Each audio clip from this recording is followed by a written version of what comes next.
Hi, Craig. Warning, this episode contains Sterenlys. Some content may be alarming to some listeners, including jokes about homophobia, jokes about racism, jokes about sexual content, and a lot of swearing. Please note, these jokes are made by queer people, people of color, and people who have known those people for over a decade. Actual hate will not be tolerated. Also, warning for graphic descriptions of violence, but this is a D&D campaign, so you probably knew that. Not sponsored by Queensland Government Australia, terms and conditions may apply.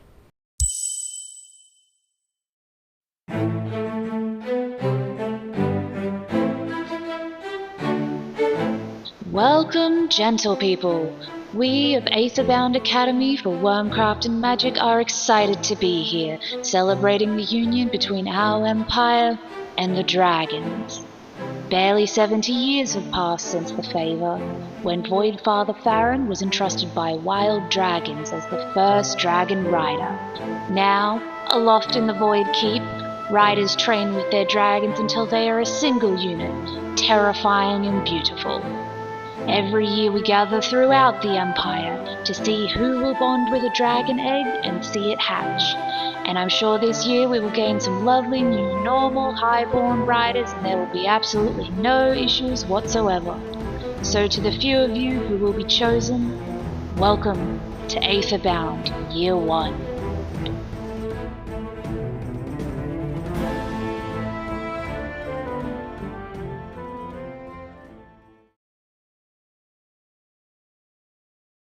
Hey, Craig.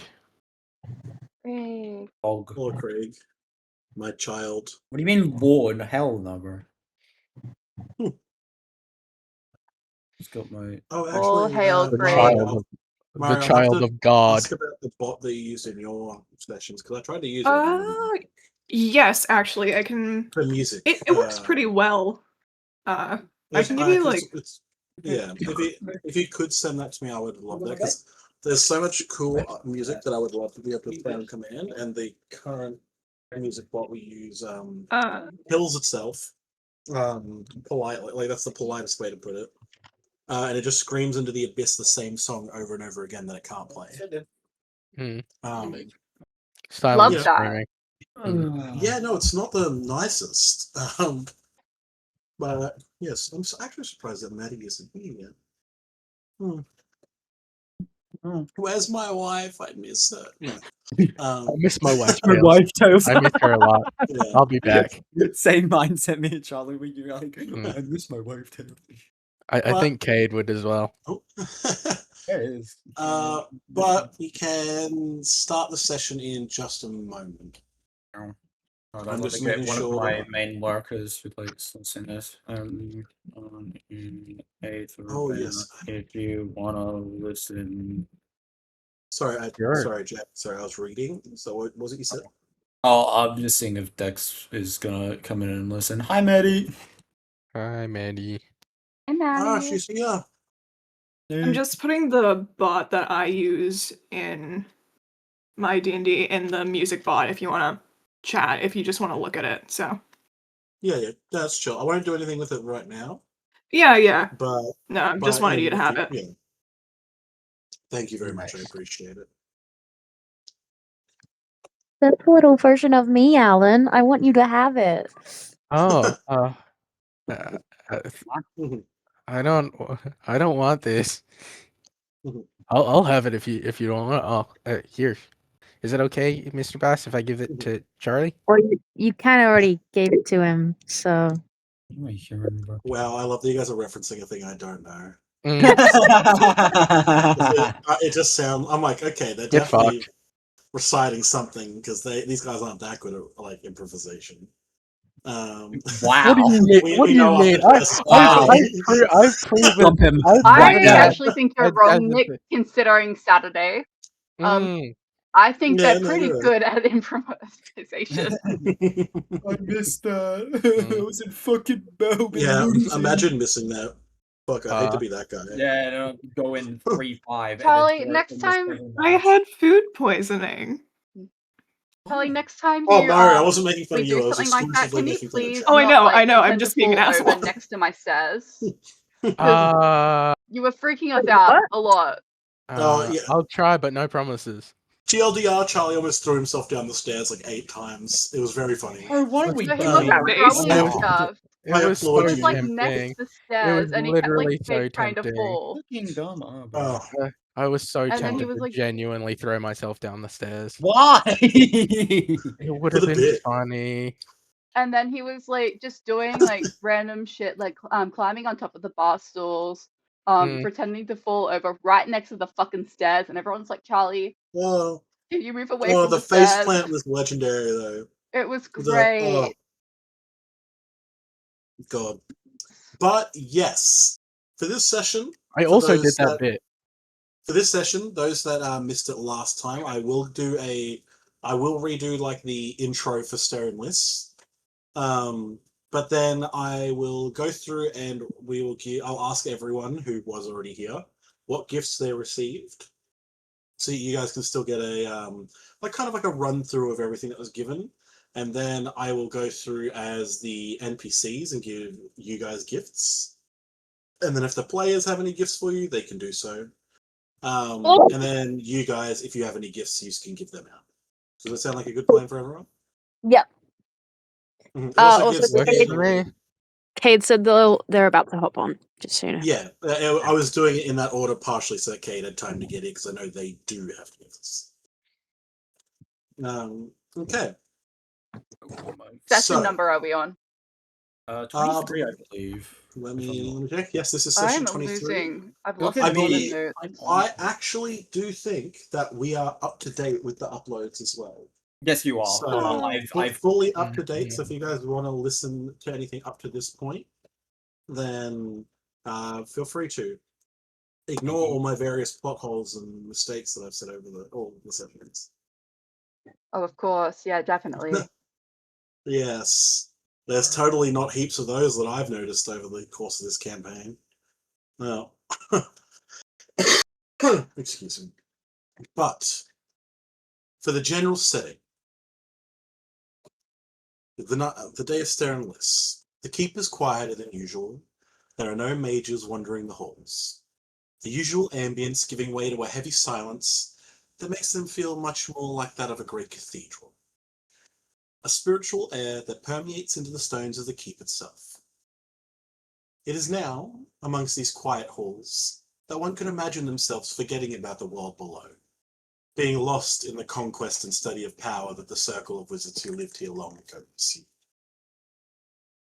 Candles throughout the keep provide the faint sense of cinnamon and vanilla. And as each of you awaken, you find that your dorm rooms have been decorated, the learning with a low orange flame. The fireplace quietly crackling as the logs within burn slowly. Dried herbs hung in small bundles at each. In the center of the communal lounge, there is a small pile of parcels wrapped in paper. And in the kitchen, there is a banquet. The table covered in delicacies from far and wide. I will ask Eva, what is your favorite food? Oh, that's a good question. Back to me. I don't know. Okay. Oh, is this like a question we're asking everyone, or?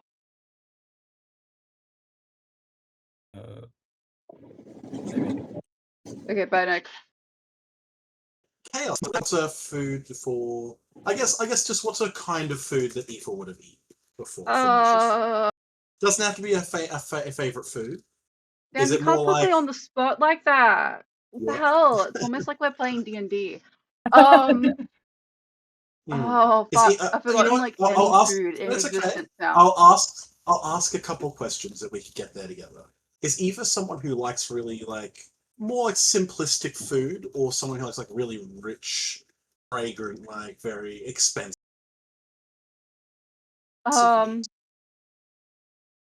I've literally just typed into to Pinterest like rich people foods. Shit, dude. Let's go. Fuck. I can't. Okay. Every single It's food okay. has just gone. If you want, I can just make the decision if you would like. Yeah, make the decision for me, please. In the region of Darnmore that you are from, it is very almost like traditional like English food with like lots of gravies and like potatoes and braised meats.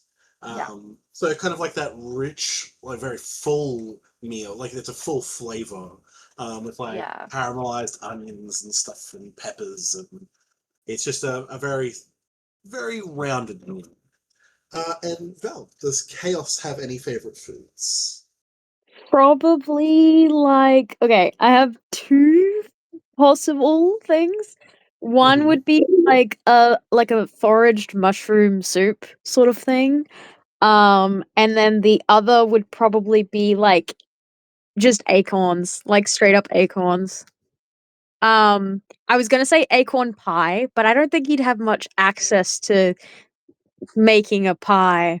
So I think just acorns. Yes, and on the table you find, yes, there's indeed a large pot made of like a large mushroom stew, actually, Okay. and many bowls filled with like different nuts that you can like pick at and eat. Um, at the yes, but yeah, that's to like set the vibes of what's going on for Sterenlys. This banquet table has foods from every region in the kingdom, basically. And yes, but we will pick up a couple days earlier. So, scroll back down to where I am.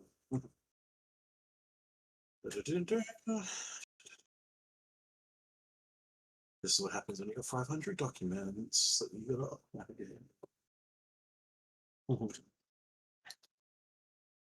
Okay, so for today's session, okay, I see how it's going. Okay, we open in the dorm common area. The hearth is crackling and the room is decorated with candles of every size and shape on every free surface. Some even burn in different colors, greens and blues and purples. Dangling from the roof, thankfully far away from the flames, are metal pulleys hastily screwed into the roof and corded ropes still tied in loop snares. Another length of rope actually dangles a bucket from the front door, which has been boarded over in a similar fashion to the way the kitchen cupboards have been boarded shut. Though much of that has been removed now, Lion has just brought out an unreasonably huge keg of beer, his gift to his fellow first years. As you're surveying this chaos, you think back to yesterday, when you had been sitting in the sun with the rest of the students as Gwyn, your dragon care teacher, explained that the dragons were getting too big to sleep in their dorms. Duck already spends a lot of her free time outside of the dorms anyway, snooping about the castle or exploring outside, when she isn't supposed to be in class with you. Or is desperately trying to beg Shiro for scraps while he's cooking. Gwyn has asked Chaos where they think Duck should stay now that she has grown larger. So basically, in that class, like reminiscing on the class you went to, Yeah. you can make the decision now that the dragons are officially getting to like horse-sized. Yeah. Would you like Duck to live up in the like loft that's above the battle arena at the top of the school, or would you like her to? And this is kind of meta again. Mm-hmm. Again, he goes down and lives in the caves beneath. The ones that you actually, the dragon nests that you walked through on your way to the Needhog's lair. I'd prefer for her to stay above. Okay. So Duck will stay up in the Skyward Sanctum. Okay. Perhaps even finding a spot up there where Bubby and Notekis have also made like a small section for themselves where they've been able to kind of set up their own nesting areas. There's a lot of like almost like holes carved into the stone, so like that make all these little like nooks and crannies, almost making like a defined nesting space already without having to go and gather other materials. Okay. Aoife, when Gwyn has announced that the dragons would be better off and no longer sleeping in the dorms, you had also thought about Calfare's habits. You know that he's always been happy to follow you around, and as much as you might have let him cuddle in bed in the first few weeks after he ever actually hatched, you probably got pretty sick of his tendency because he gets zoomies and stuff before bed and waking up right before dawn. So he was probably one of the first to start sleeping in the common room. His favourite spot to sleep in the dragon pile, right in the centre. He seemed to like when Duck slithered around him like a living feather boa or sleeping perched directly on top of Rose. Same as the others, when Gwyn had turned to you and asked where Calfrey should sleep, what did Aoife say? Would you like Calfrey to be up in the Skyward Sanctum at the top of the keep? or to go into the caves underneath with Salmon and Rose? I think up in the Skyward Sanctum. Okay. Cool. There we are. So yeah, I would say that Calfrey also is able to find an area. So your guys' dragons are nearby each other, but they definitely have space to like lounge out and very much have their own little space. You know, it's like natural springs and stuff as well. There's like water that drips into like pools and stuff up there. So they're never going to be like wanting for at least water. They will have to either hunt or be fed, though. There are other dragons up here, and there are, when you guys, I'm assuming at some point during that day, all of you would have had the opportunity to go up into that area to check out the Skyward Sanctum, because there is a very thin staircase that leads all the way up to the very top where the dragons rest. And there are some of these hollows that have like been dug into the side of the mountain. You can't imagine a dragon filling it because they're like the size of a mansion. But like they've been left there, and there's just like probably 40 to 50 of these hollows. Currently, about a third of them have some kind of dragon nest going up there. None of the dragons seem particularly wild or anything like that. Like, they don't seem particularly put off by the presence of humans, is what I mean, or humanoids. Though many of them, if you do approach them, would probably be a little bit defensive. But okay, so the official thing is Notekis, Bubby, Duck, and Calfrey are going to live in the Skyward Sanctum, and Salmon and Rose are going to nest down in the dragon nest beneath. During the Dragon Care class, when everyone had gathered together, Gwyn delivered a bombshell revelation to everyone and said, I know this might come as a bit of a shock, but it is important that you know this. Dragon riders can speak to their own dragons. Yes, I know it is insane to think of the idea that your dragon might one day talk to you, but it is something you must prepare yourself for. She is very unaware of the fact that a couple of your group have already spoken to dragons and told you guys about it. I imagine during that, like, revelation, Chaos probably turned to someone else who in the class who already spoke with their dragon and just kind of stared at them for a long time. Yeah, and then looked back like, get a load of this. It would either be Shiro or who else has spoken to the dragon? Or you, actually. So yeah, you just turn and look at Shiro. Shiro sort of side eyes you and then sort of looks back. This is actually an important part that I didn't spend enough time stressing yesterday. Or last time we played. There's the reason that this is such a important secret, which is guarded jealously by those who work here at the keep and those who are riders themselves, is that it is done so for your own safety and the safety of your dragons. Eventually, when you find yourself able to speak and communicate with them, if an enemy were to know this, or to know the kind of bond that you share, they may try and torture your dragon to get to you. Or vice versa. It is important for the safety of every rider that is out there that this secret not be revealed. It opens not only yourselves, but the other dragon lords to a kind of pain that we would not wish on anyone. Are we clear on this? Yes. Crystal. Okay. Now, the class continues on, and as you have more of a discussion, your dragons are around perched up on like the different parts of the like outside like framing, because you guys are like out in that grassy area where you still had your original dragon classes.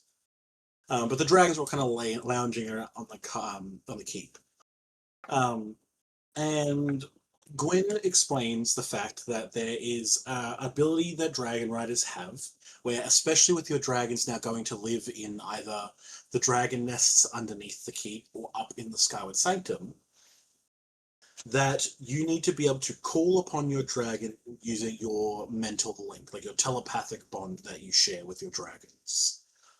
And to do this, it requires almost like a kind of meditation and like reaching out to their being, to like their soul, more or less, or like the essence of who they are. And because of this, like everyone, you gather around and begin to sit and trying to achieve this goal of calling your dragon.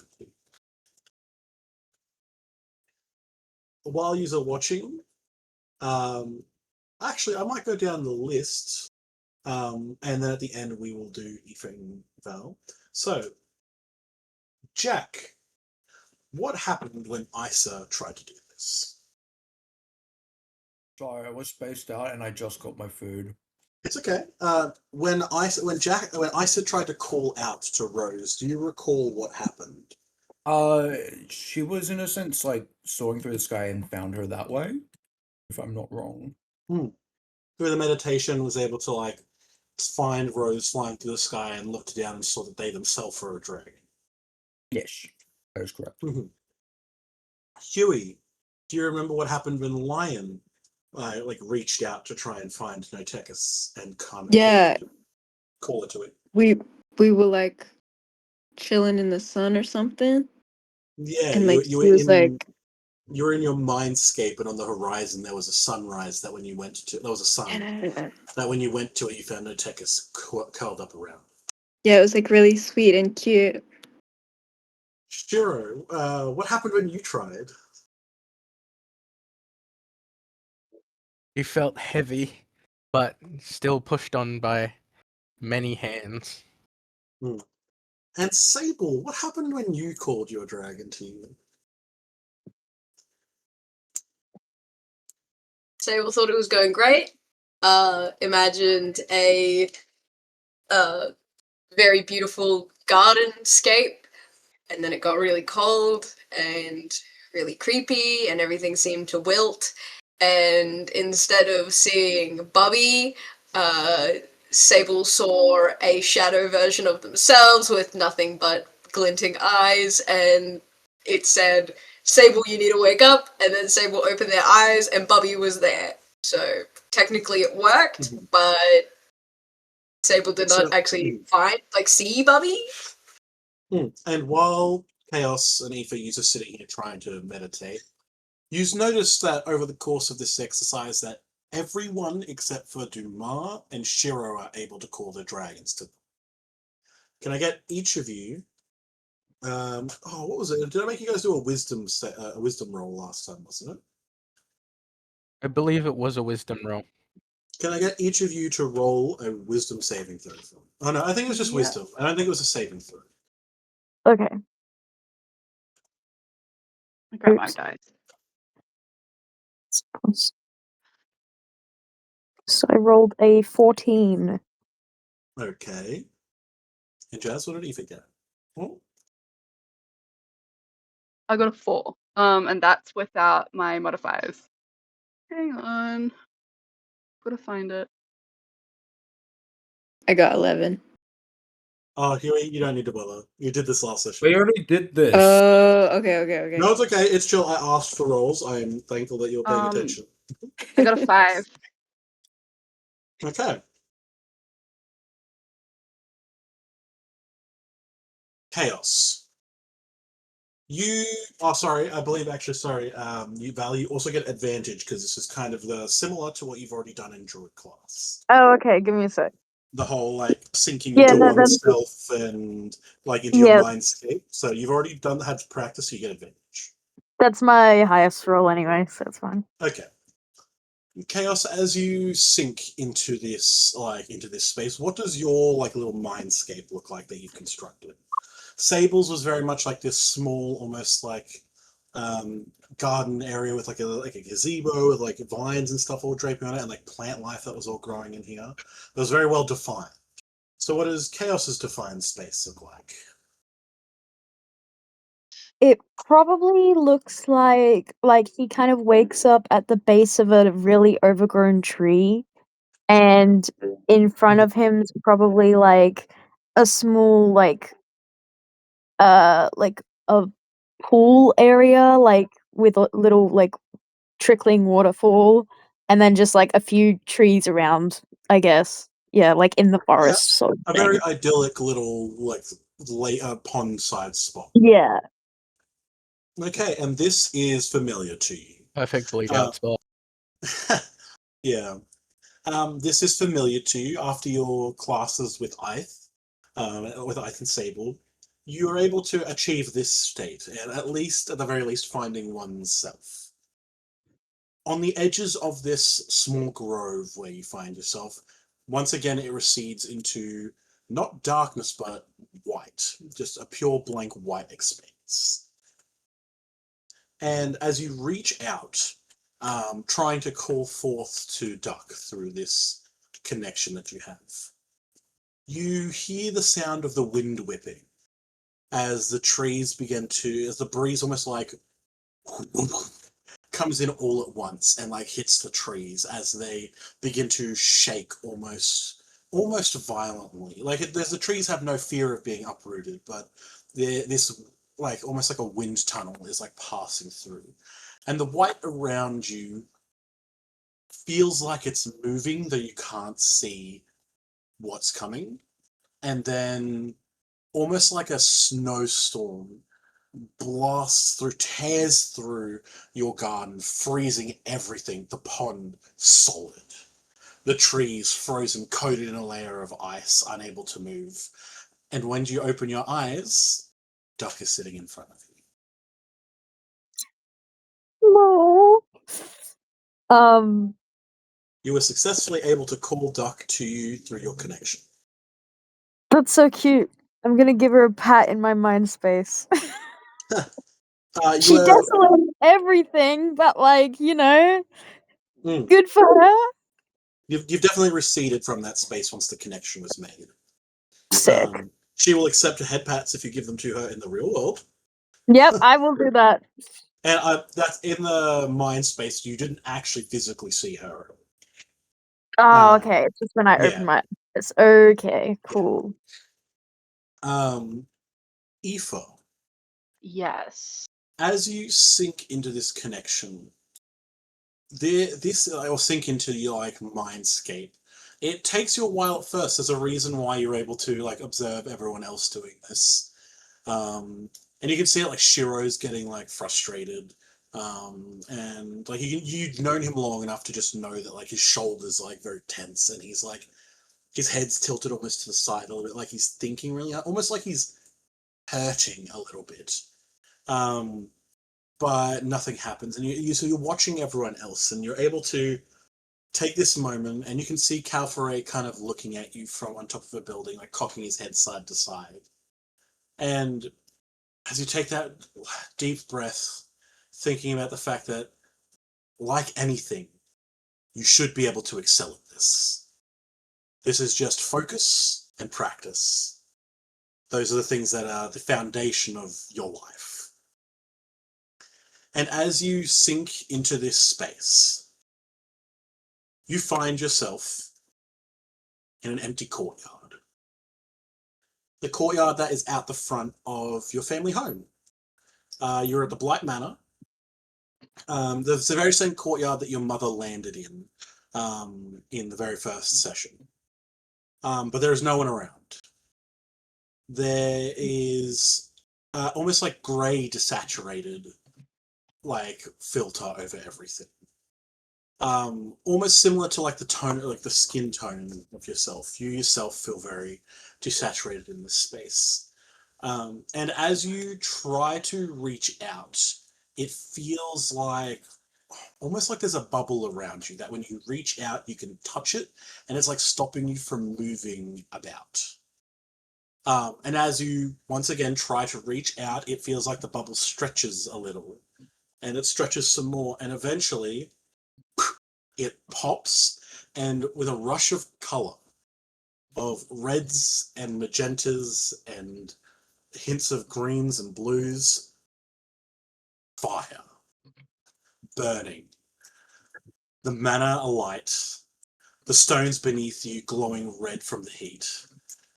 The forest's on fire. And it consumes you. When you awaken, Calfrey has not come to you.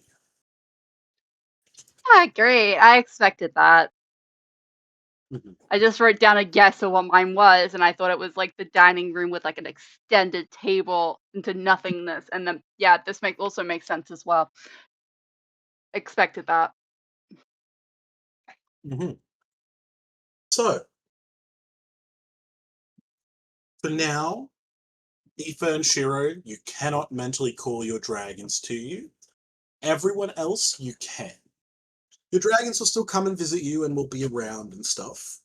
But you can't just like will them to you. You have to like go find them. Or like find a servant or something to go find them for you. That's the only downside to this. And eventually, like this isn't a secret, everyone will eventually be able to do it. It's just right now, you don't have the necessary capacity for it. But okay. You wake up in the dawns. It is the morning of Sterenlys, sorry. Aoife, you're lying in bed. The sun is just about to rise. You've kind of fallen into a very much a routine while you've been here at the keep. Perhaps there's something about the rooms or something. Maybe the lights change. Maybe the temperature shifts or something. But you always feel like you can wake up at about the same time every day.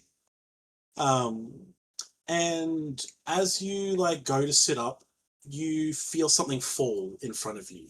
And when you look, there are feathers that are like kind of resting in your lap. Dee Dee is currently not awake. And as you are looking about like this dimly lit room, and you reach for them, you notice that your right arm, above where the gauntlet is, has feathers emerging from it. Pierced through the skin, feathers of reds and yellows and oranges has crept up your arm almost up to like your shoulder, which were not there the night before. What do you do about it? Okay. Right. Cool. I think Aoife is going to freak out a little bit and try to pull on the feathers, and see if they'll come out of the skin. How hard are you going to pull? Like, would you stop if it felt like it was starting to hurt, or would you just pull till they're out? We'll start like kind of doing it like maybe semi gently, like, and see how that goes, and if it or until it hurts. I'll say you probably at the beginning you grab like a handful of them and you give them like a tug and and they don't come out and you're like, oh my god, oh my god, oh my god. But like when you grab like an individual one and you pull, it's kind of like pulling a large splinter out, where there's like it's a dull pain when you're pulling it, and then a small moment of sharp pain, but then you are holding a feather in your hand. It's probably only about the length of your palm, like at its maximum. They're not very big, but there is a feather in your hand. I think if it's gonna stare at it for a moment, and just kind of like trying to process it, and then freaking out some more, and then attempt to try and pull all the feathers out. Okay, I'm gonna roll.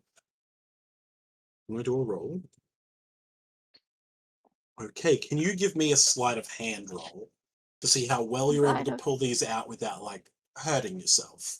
Because like it might sting. It's more like a stinging when you pull out that individual feather. But yeah, if you just do a sleight of hand.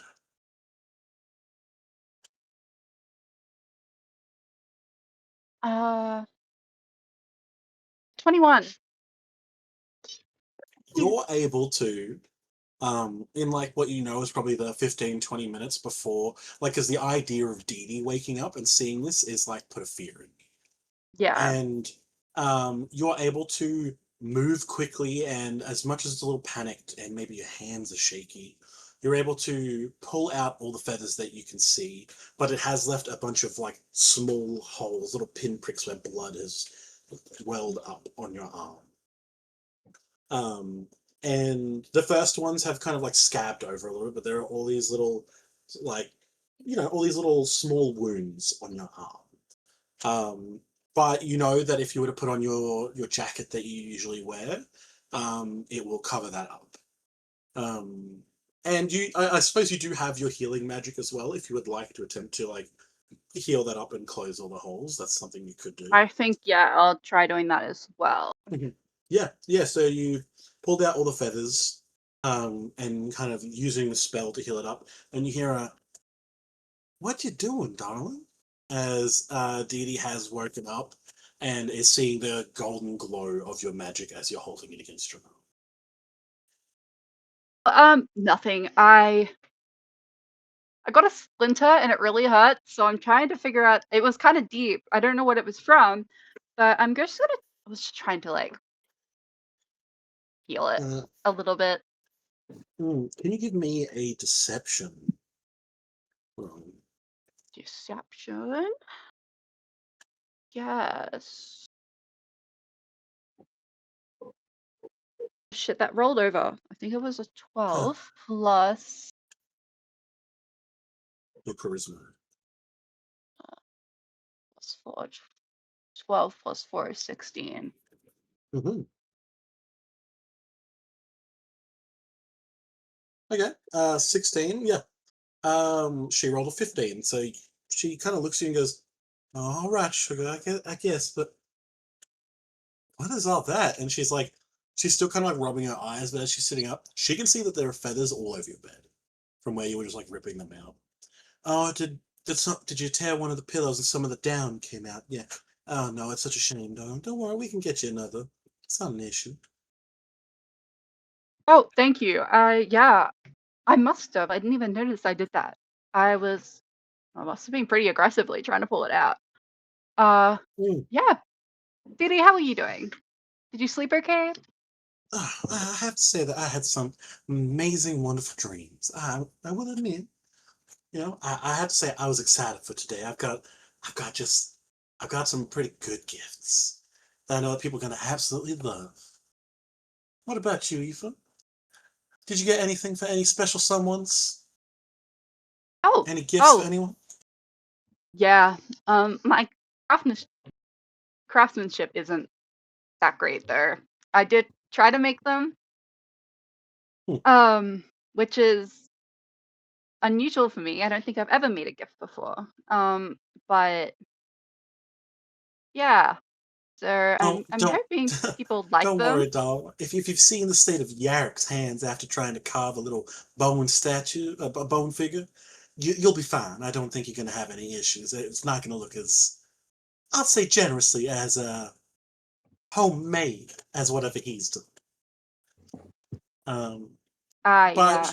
she Yeah. hops up and she begins to, she stretches out. She goes behind the little the like slide that she's got that like where she can get dressed. That like each of you would have like a small, what are they called?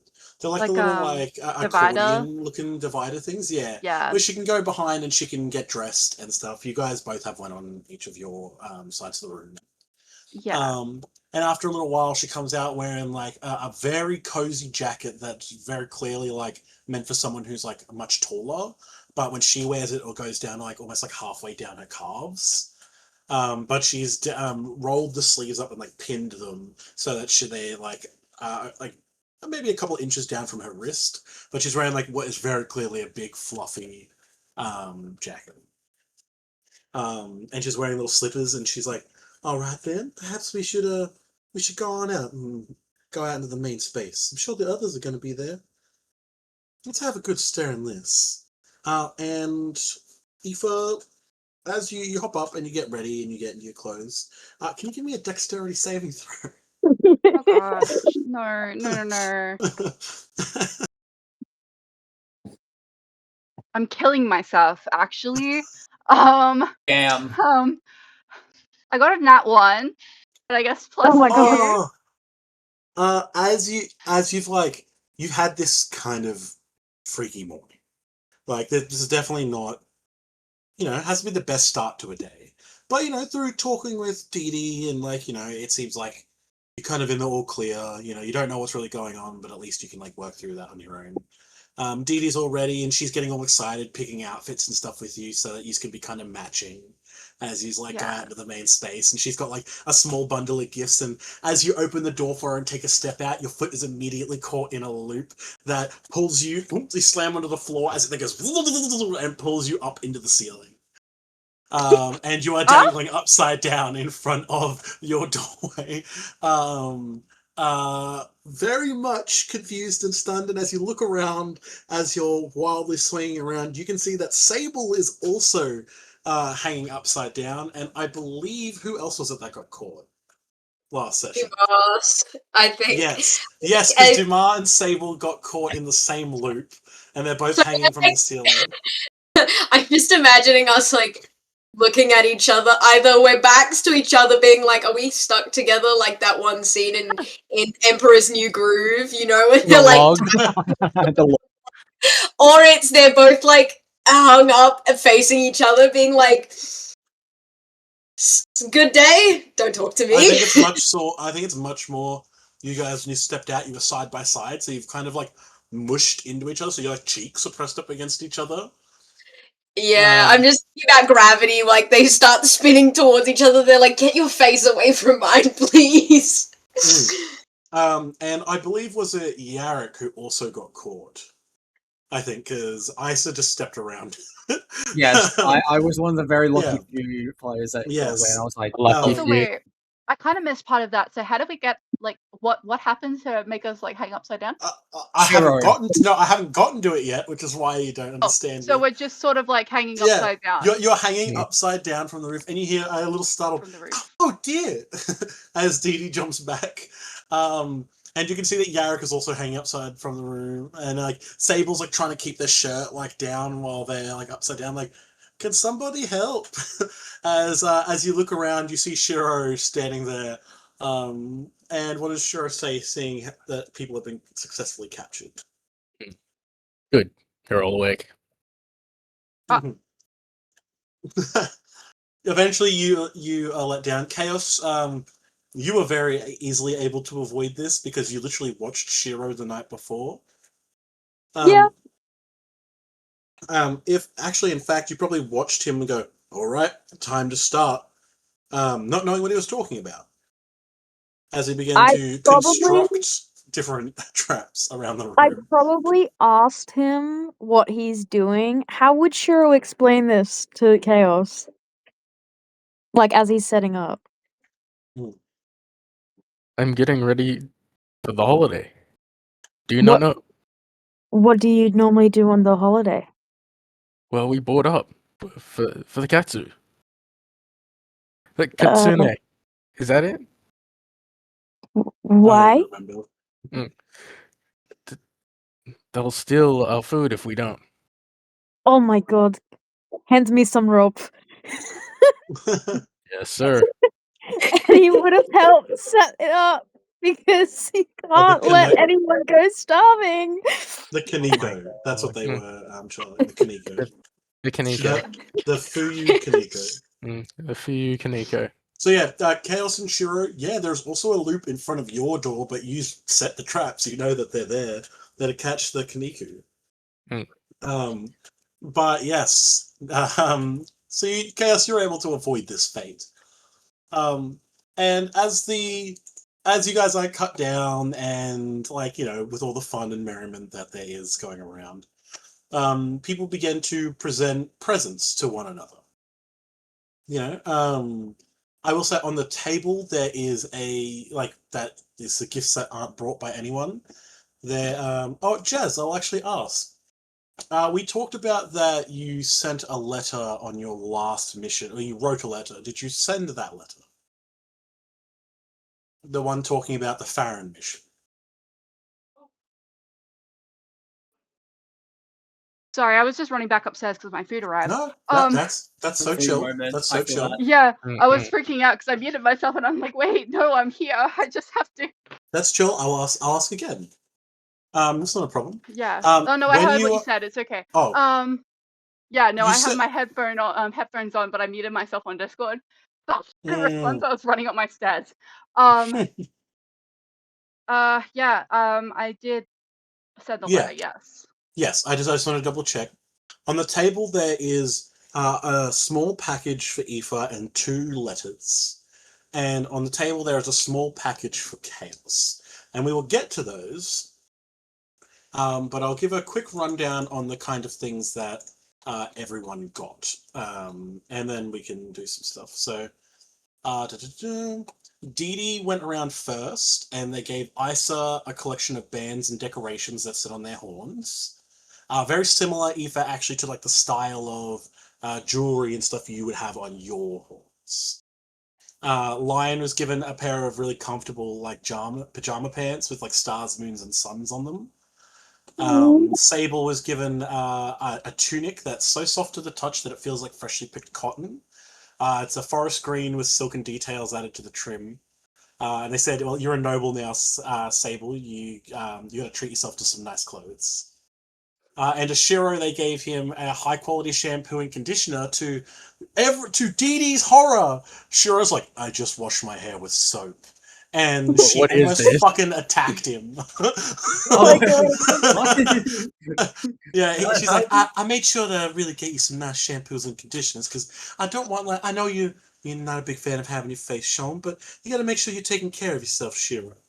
Especially because she also commented not long ago that his clothes are kind of ratty and he needs a freshen up, and he has no idea what this is. And genuinely, I think she almost had a stroke. Yeah, it makes sense. By the way, I think he was wearing his new clothes that the new everyone got him. design. Hell yeah. And she comes to you, Aoife, and she holds up a small box, a small black box with a ribbon, a blue ribbon. I thought I'd make this one for you, but I just wanted to make sure you had something nice. And she offers it. Yeah, that's You fine. didn't have to give me anything. No, Aoife, you're my friend, and I've really appreciated this year. And as much as so much has been going on and getting away from the hubbub of life, it's been good to meet new people, and I'm glad that we're friends. I'm glad that we're friends too. She gives you like a big hug and she hands you the box. Inside, you see a beautifully embroidered vest made of fabric that fades on the inner lining. That fades from the bottom to the top in a purple to red to orange and finally a rich yellow. The intricate pattern sewn across the inside is hundreds of feathers. There is a phoenix across the back and multiple feathers pinned in the front. This is as much a statement piece like only Dee Dee could make. Unaware of what happened this morning, she's just made this cool piece for you. This is a vest of feather fall. While you wear this vest, you descend 60 feet per round and take no fall damage. So if you were to ever fall off your dragon, you would not die.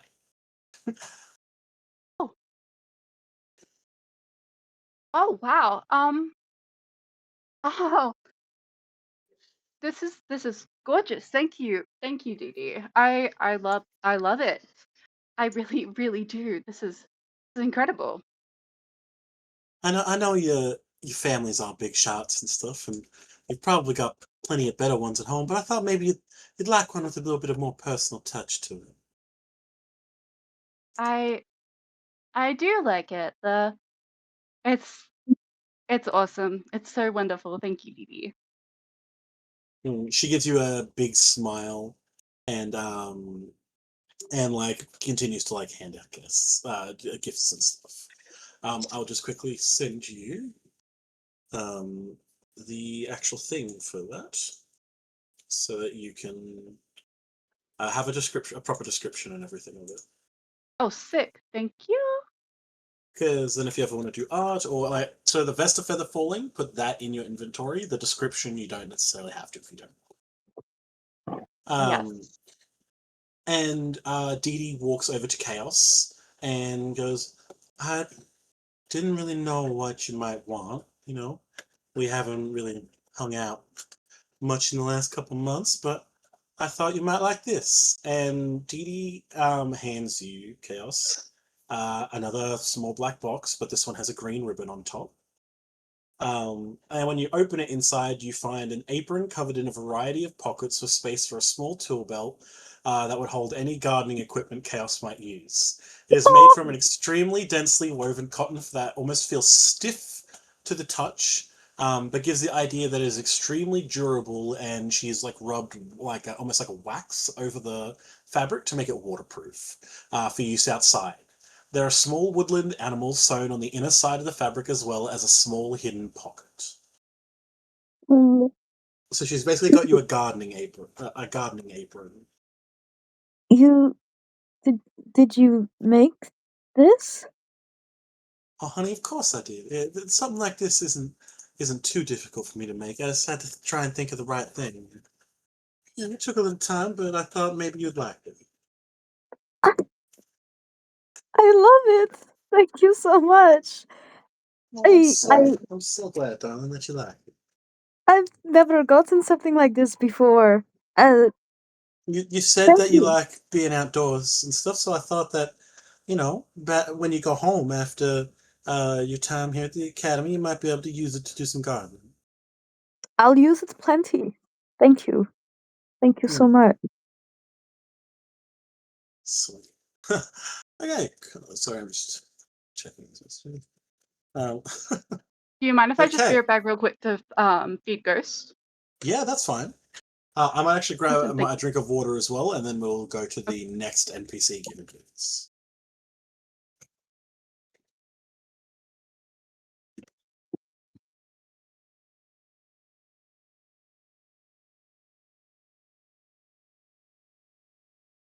Quick, talk about the DM behind his back. I'm sure he can still hear us. Half of the joke. I'm trying to think of something mean to say, but I don't really He's a have great anything DM. mean. Okay, what are the messages that I missed in the group chat? I'm Don't so even worry ticked about off it. by malting. Oh, these are great, actually.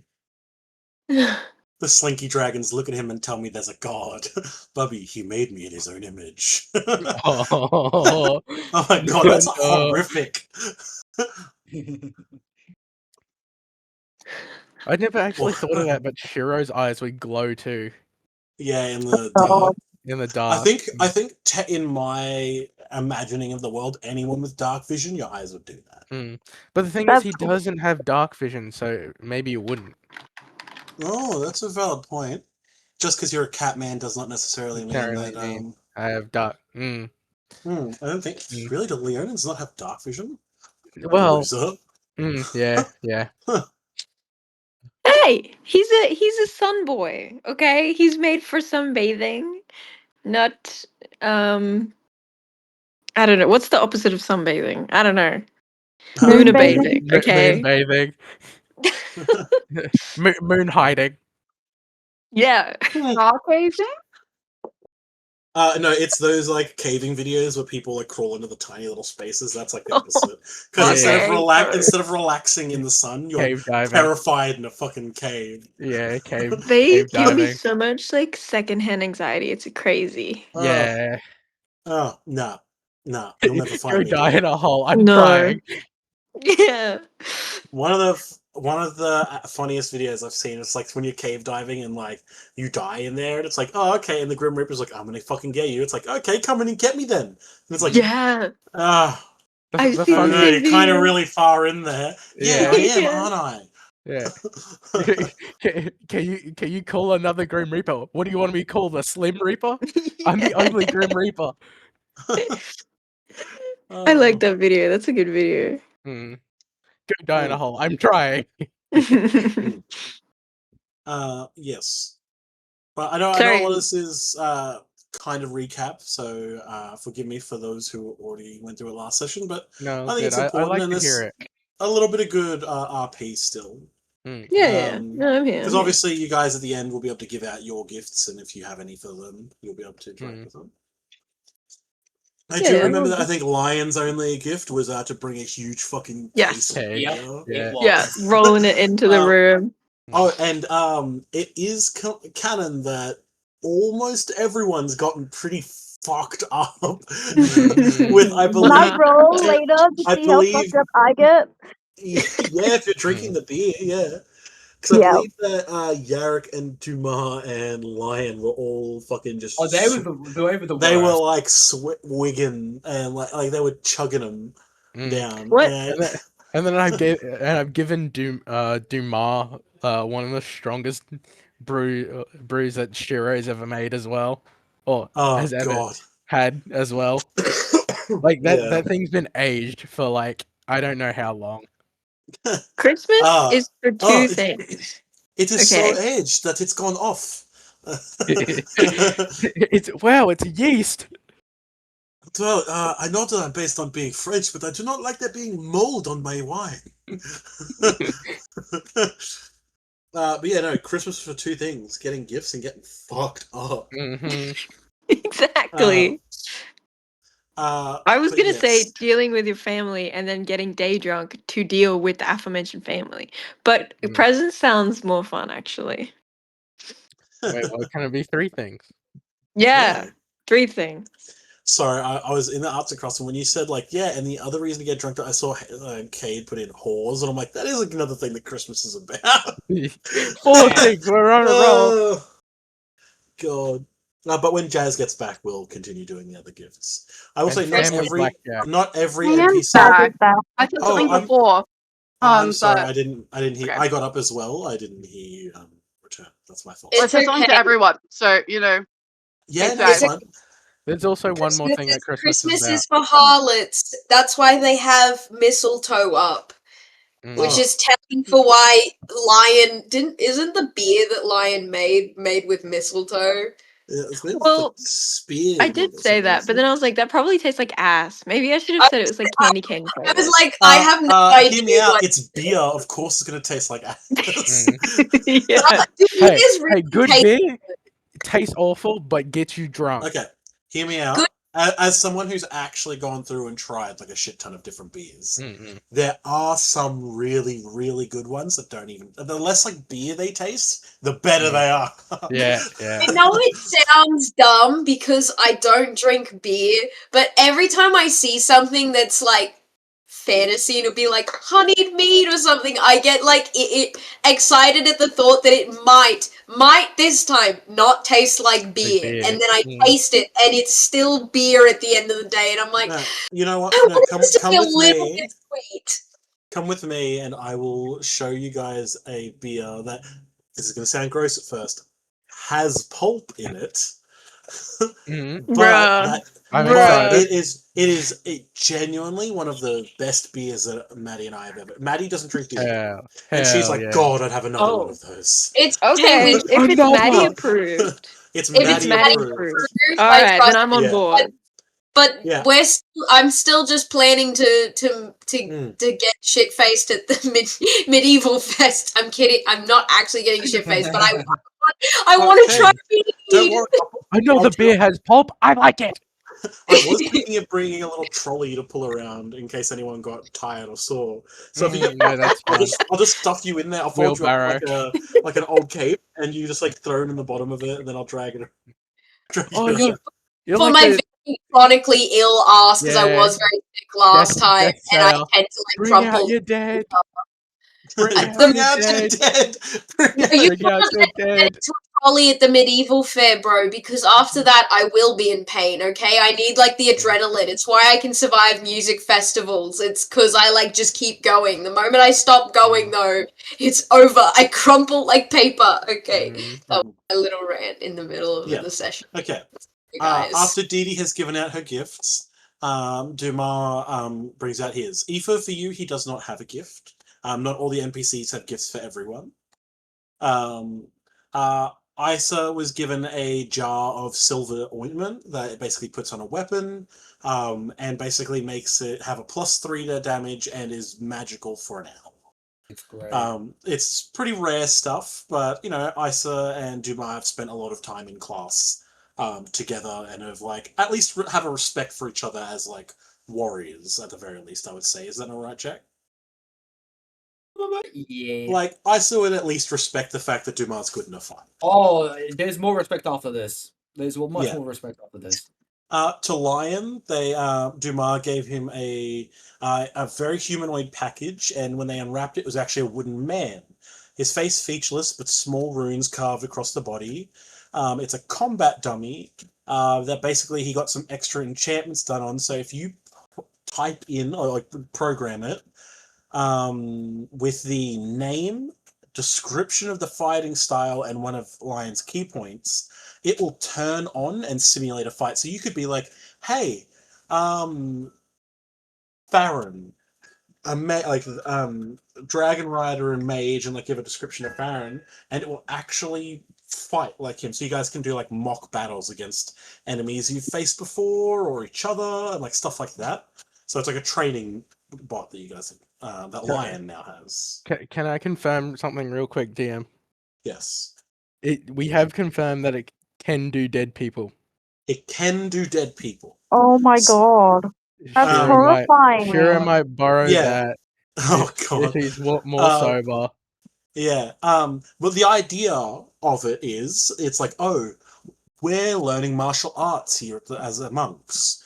We know about great Titus, the ancient guy who started our martial art. Let's describe the martial art, and we have his full name, and it'll turn into an apparition of him through magic, and then we can combat against this legendary monk.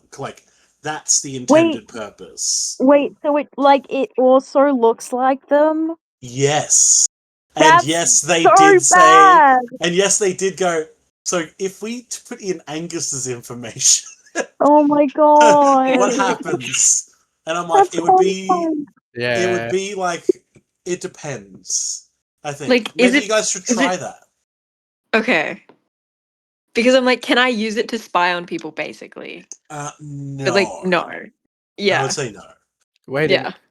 It's just their imagery and their vibes. It's like the wooden mannequin is basically LARPing a person, right? I think of it as it puts a hollow projection over itself to look I was just trying to be cheeky. Yeah. I was trying to be cheeky and break the game.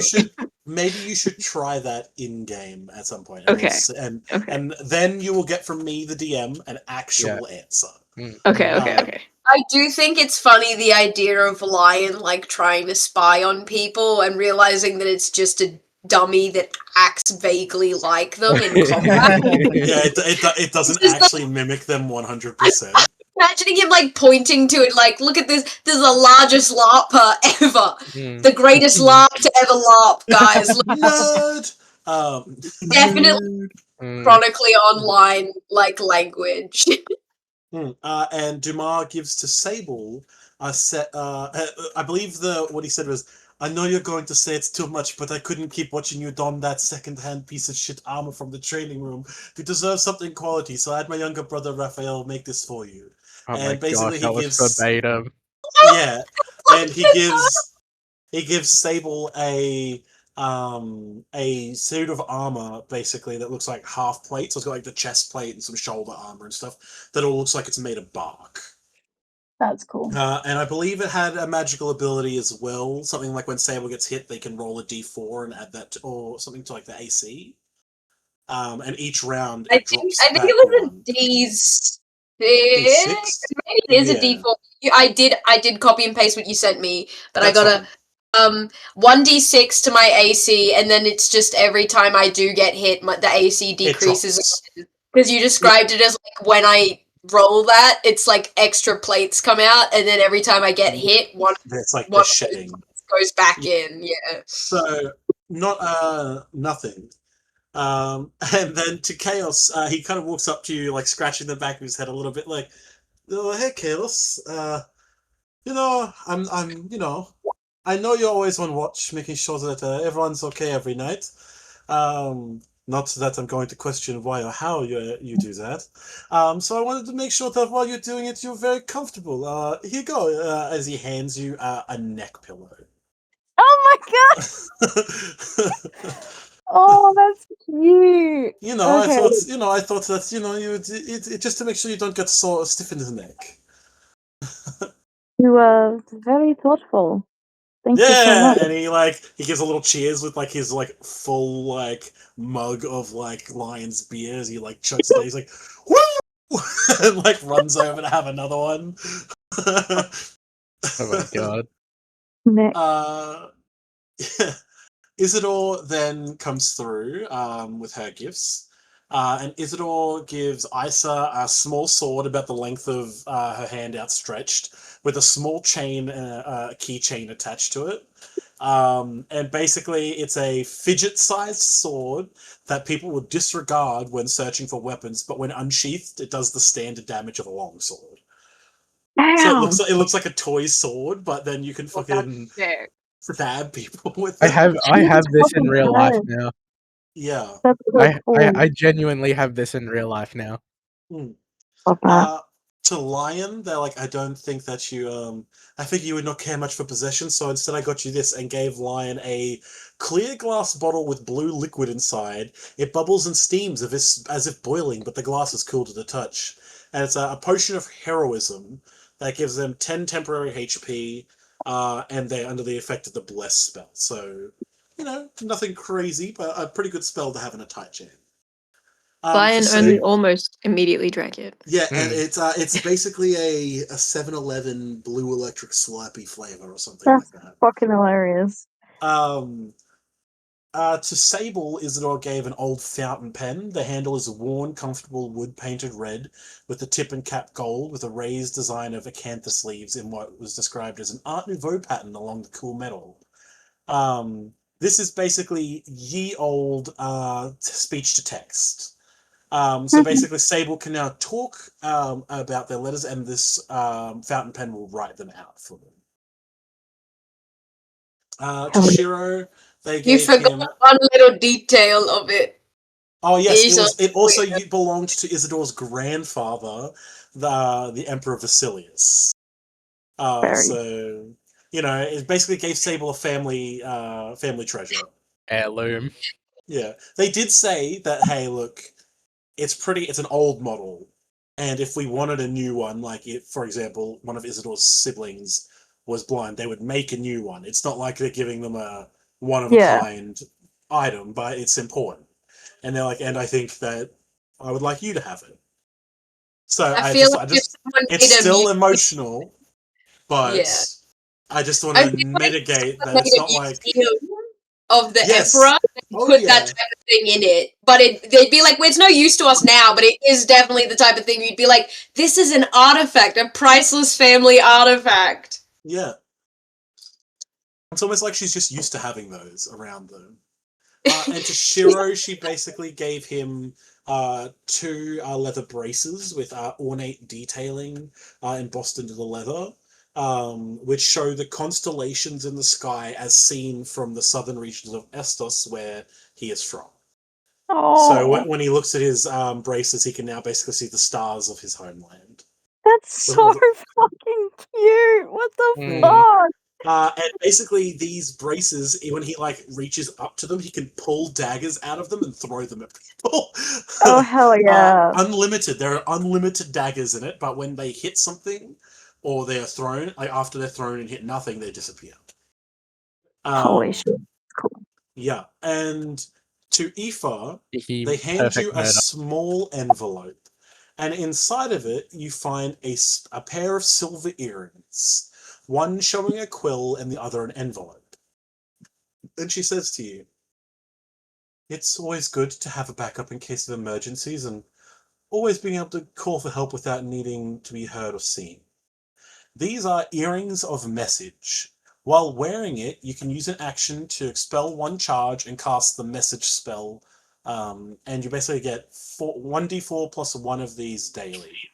So about 5 times a day at maximum, and at least 2 times a day minimum, you can cast a message, which means you can send a telepathic message to Oh no, I don't believe it's telepathic, but you can basically send a message to someone.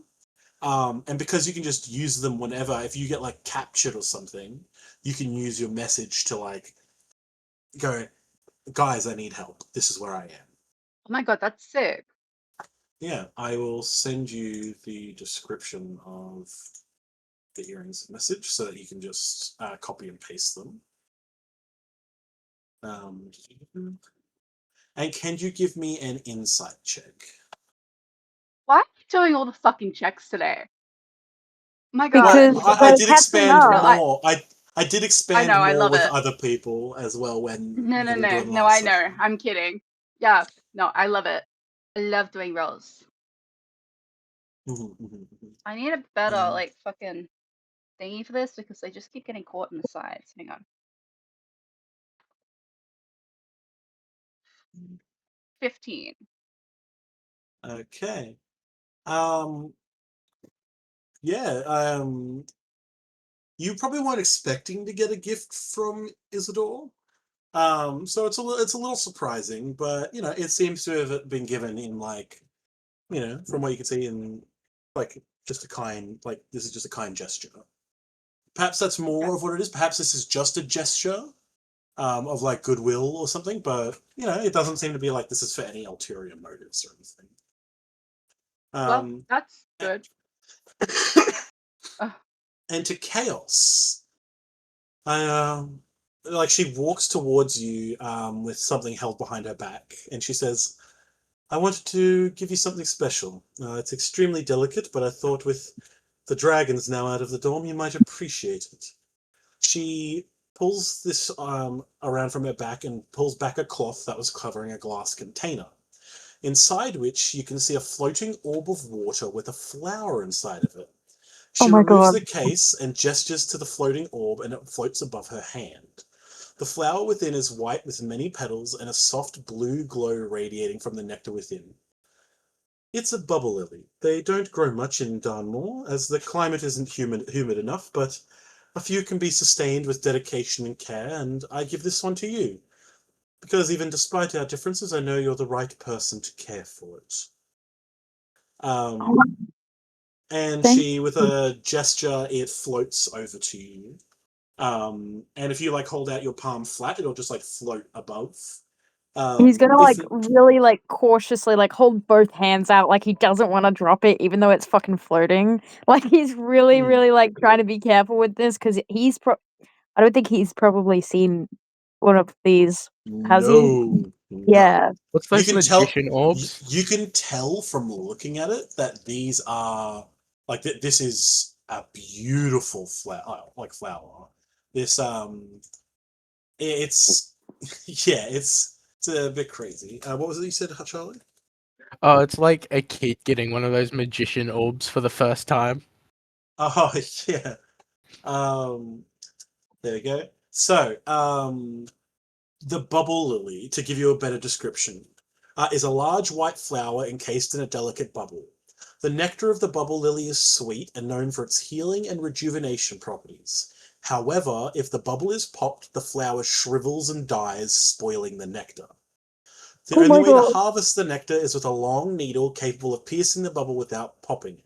However, it is said that there is a rare insect that drinks from the bubble lily.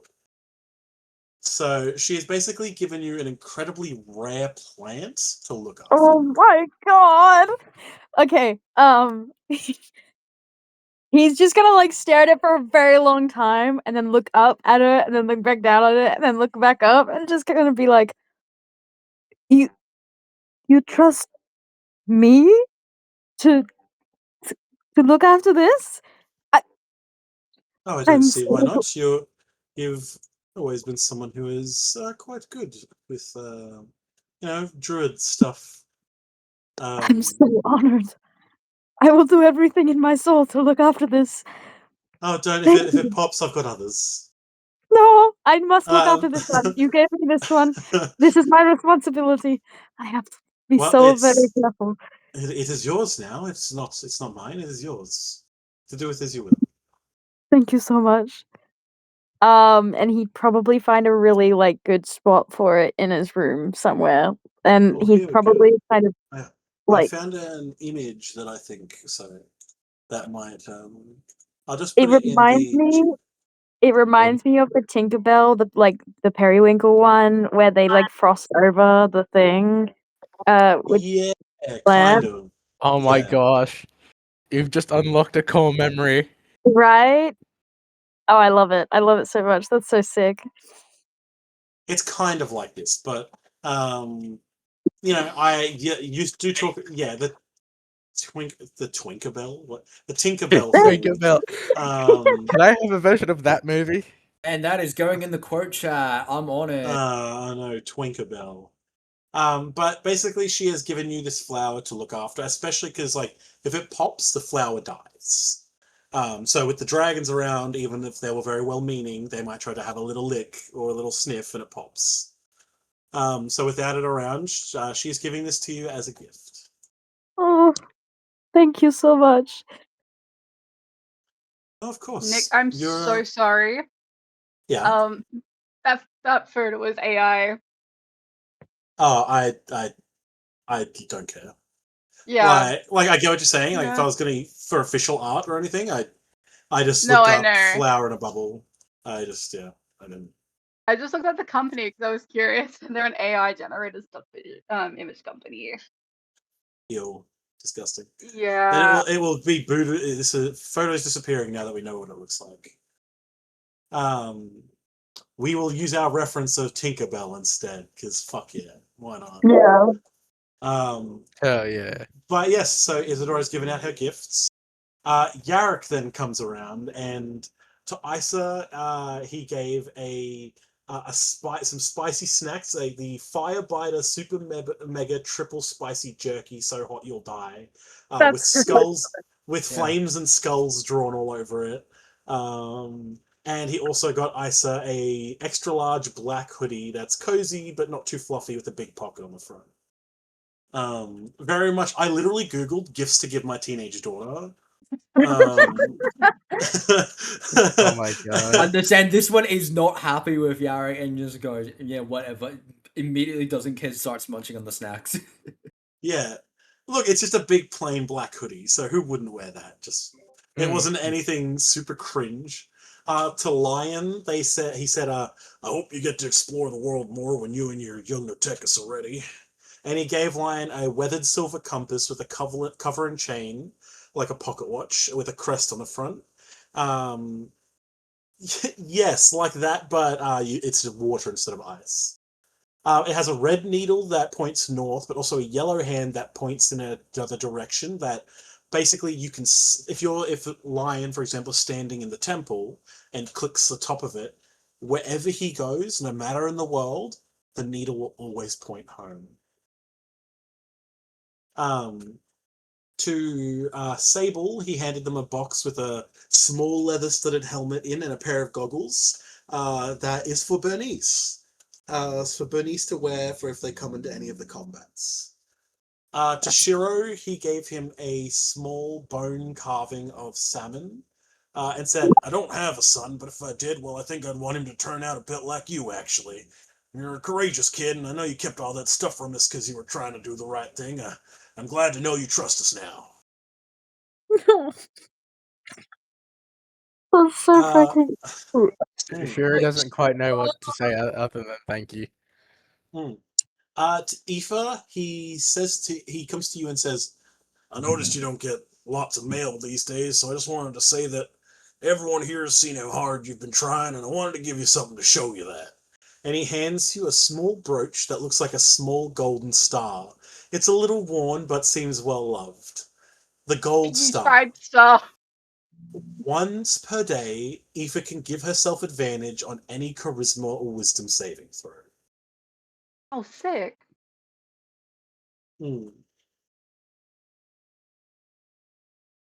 So I'll send those things to you. So as much as it literally just looks like one of those little gold star stickers. Yeah, that's what I said before. The You Tried star. Look at General. They did it. I'm the original Skywalker.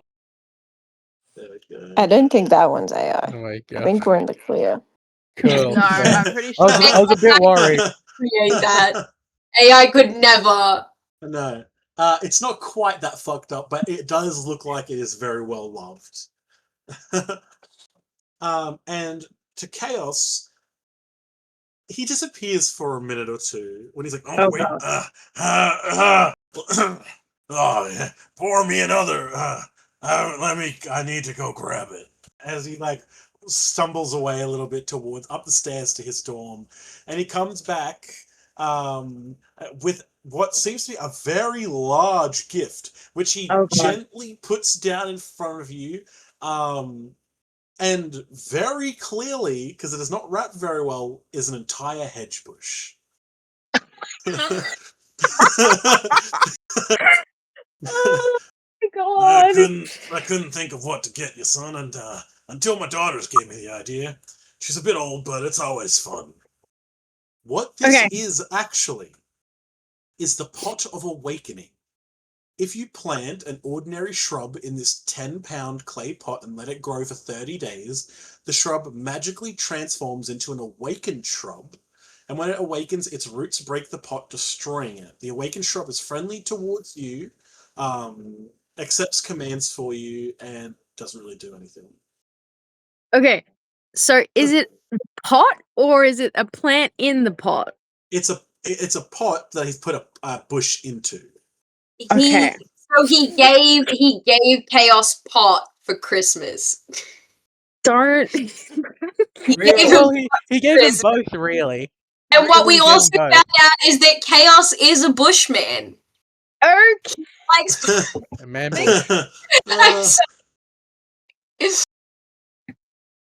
Help me, tree person. Okay.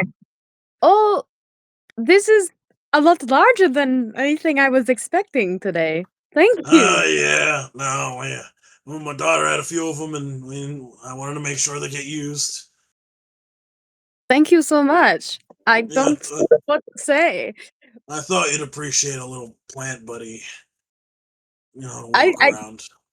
I do. It's nice. He's like wiping his hand off. He's like got something on it, and he's like, oh my god, on his like pants. Yeah, he's definitely putting this in his room.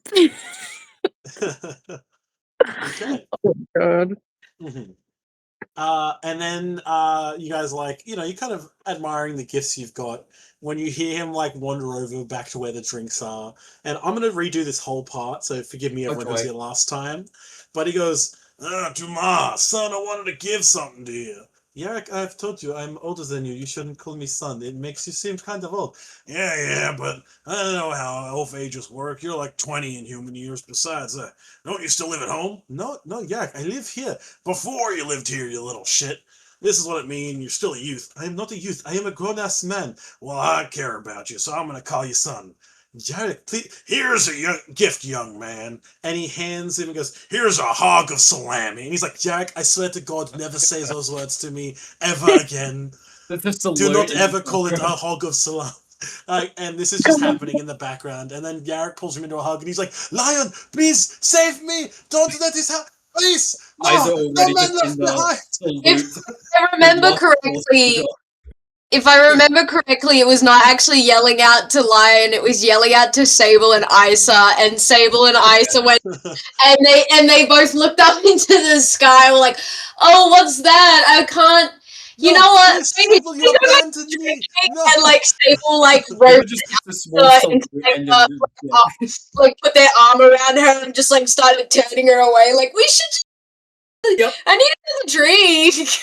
Oh, sure. Just slowly goes off. The only time Isa and Sable have ever been silly. Besties moment. Sloshed. Amber hands out a couple of gifts. She gives a sash to Lion, which means that he can't be one shot in combat. He only drops to 1 HP. It's literally the focus sash from Pokemon. Stupid bastard and then they give Shiro a small book called Delicious in Darnmoor, a Darnmoor area foraging field guide. So he can basically get whatever he wants. And then Amber's like, yeah, I didn't realize we were doing gifts for everyone, I'll be honest. So, who wants piercings? I can do those. Does anyone want to cut their hair? And so I believe Lion got like 4 or 5 piercings. Did he not? Oh my god. Sable's Bro getting is a couple not gonna have more. a smooth feeling. A bunch of people are drunk getting piercings at a Christmas party. Seems about. And Dee Dee also makes gives to everyone fabric patches with pins on the back. They are a matching set, black with white text and purple, red, and gold embroidered stars on the front to look like the night sky. It reads the class of 68, and yeah, so these are like your class badges, basically. Like, Oh, yeah, that's cute. because you guys will graduate in the year of 68. That's so cute. That's awesome. Yeah. So if Aoife or Chaos have any gifts, now would be the time to hand them out. Yeah, Aoife's got Yeah, if we do Aoife first, that'll be good. Yeah. Val, do you I wanna will go first? just no. I'll say this now. Chaos would not know to make gifts. I've got him having made gifts, but it wouldn't have been gifted on the night. It probably would have been like a bit later. So I've still got them, but Chaos wouldn't have known that gift giving was a thing for it. I mean, So would he have like Sable freaked would out and be have like, told "Shit, you were supposed to give gifts"? yeah, exactly. So upon the first person, whoever did that, like giving gifts, he would have probably just like stared at them for a very long time and been like, "You're meant to give gifts for this." I thought we were just supposed to prepare to stop the little fucking snow kittens from attacking us. Yeah, exactly. So tried to tell him at some point, but maybe he didn't understand what they were getting at. Like, I don't think Sable would have been like, yes, this is what I was trying to. Yeah, Maddie agrees with me. Sable would not have let him not know about it, but maybe he would have not known until later. But I think Sable would have made sure that he knew about it before the day that people give gifts. But maybe I don't know. I'm just saying I've got gifts anyway, so don't worry. But yeah, Aoife can go first. Okay. Aoife does not have gifts for everyone. That is fine. Most people didn't. So. Yeah.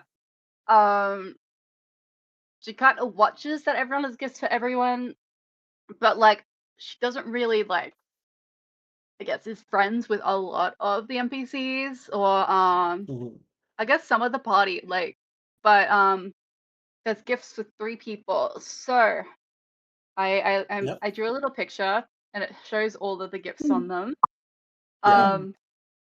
So first off, we have a gift for Sable. So like I said before, Aoife kind of tried to make the gifts themselves. And they remembered that it was a blanket, right? That Sable gave. It was indeed. Sable gave them a spare blanket of theirs. I'm gonna put it into arts and crafts. But yeah, so with the help of Dee Dee, because Aoife would not have been able to do this by themselves, they made a cloak for Sable that was and Dee Dee did this, but it has like embroidered flowers and stuff around the bottom of it and around like the top where the hood is. I say Dee Dee would have like helped you make it, like, and she would have like shown you how to do a lot of it as well. Oh yeah. It is really fucking badly made because Aoife did most of it. But believe me, Dee Dee would have done some magic to make sure that shit didn't go out bad. She couldn't. She couldn't risk her reputation.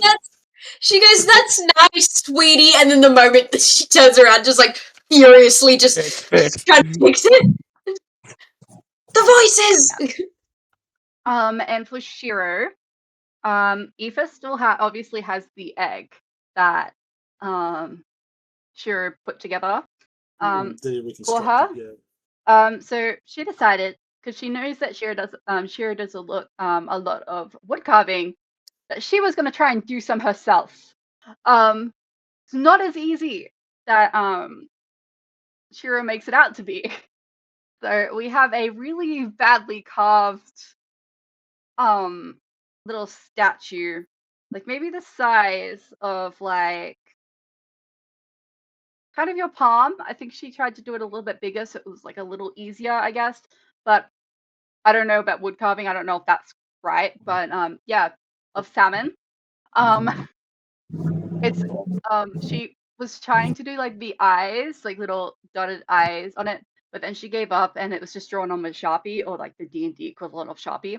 Yeah, there's Sharpies. The brand Sharpie exists. We'll go with that. Yeah. Nice. So I've just put in arts and crafts. And then for Dee Dee, she had like a stone or something that she thought was pretty that she found in one of the adventures. So she sort of tried to make a little beetle brooch with it, but like all of the like wire and stuff is really like not well put together. Like they're not even or anything. It's well enough constructed that it's not going to fall apart. But yeah, this is a lovely drawing. This is exactly what I was imagining. yeah. Okay, cool. Oh, these are very cool. Oh, I love the carving. Oh, That's what I was trying to make it It's really amazing. shitty. So we didn't have an actual tail. It's just a stick because like it's just words that like you know she didn't carve much more, and it's still actually attached to like the base. yeah, sorry, It's not actually actually considered well. jumping off the void keep.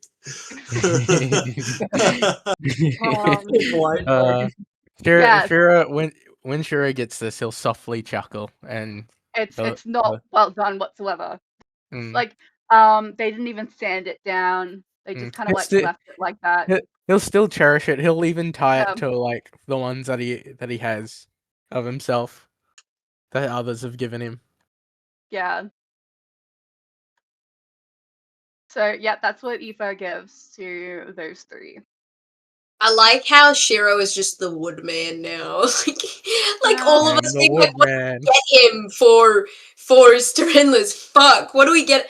I get him wood. I got him wood as well. I got him wood too. It's all of us going the like Is you it know a the thing kitten of, one? like, oh man, oh that cake looks better than mine. And Shira's just like, holy shit, 2 cakes. Yeah, Shira's. I think he's got 3 statues of salmon now that people have made It, for him. Why wouldn't she have it reminds me of that one? one. You go, sorry. Oh no, you finish. It reminds me of that one meme where it's like, I got Kakarot a kitten. I also got him a kitten. I also got him a kitten. I love Christmas.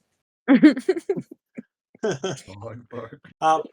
I remember correctly, the gifts that everyone got for like the NPCs and stuff. So like Isa got Yarrick a new butcher's knife, a small draconic pendant for Isidore, a reel of silk for Dee Dee, and a new sword for Dumas. That's right, isn't it? That is correct. Sable got Yarrick a new mug with Fearbog symbols meaning family. Isidore got a handmade leather sheath for her daggers. Dumas got a shirt with "Men want me, fish fear me, women fear me" on it. And Bernice got a new big fluffy dog bed. Lion got everyone the gift of getting really fucked up with their beer. Shiro gave Yarrick a family recipe for cure meats. Isidore got a replacement hairpin made from wood. Amber got a handmade paintbrush. Dee Dee got golden makeup, and Dumas got a drinking horn and alcohol. So like there was a good range of gifts there. Now I'll leave this up to you, Val. Would this be like would Chaos, even if Sable had been like saying stuff, didn't realize that it was part of like the event that this is happening, or did you want it to be on a subsequent day? Because we'll still go through what you got, but we can just role play it as like a couple days later. I think based on what he's gotten anyway, even if Sable warned him preemptively, he probably ran out of time to finish or find all of the things that he wanted to do. So it'll probably be a couple days later anyway. Mm-hmm. Yeah, okay. So what did you get people? What did Chaos get people? So he'd probably try and arrange it so that everyone's kind of like in like one spot. And he'd be really nervous and kind of fidgeting with himself a little bit. as he like clears his throat and is just like, I'm sorry I did not finish these earlier. They took a while to both find, make, and buy the supplies for. In dwarven culture, it is very common for the adults to get beads for their hair or beards when something important happens to them in their life. And he's like kind of like really like nervous about this. Oh my god, you're a dwarf? Holy shit, I never would have guessed. Looking at you, who's clearly much taller than him, Dumar says this. Holy shit, I did, yeah, okay.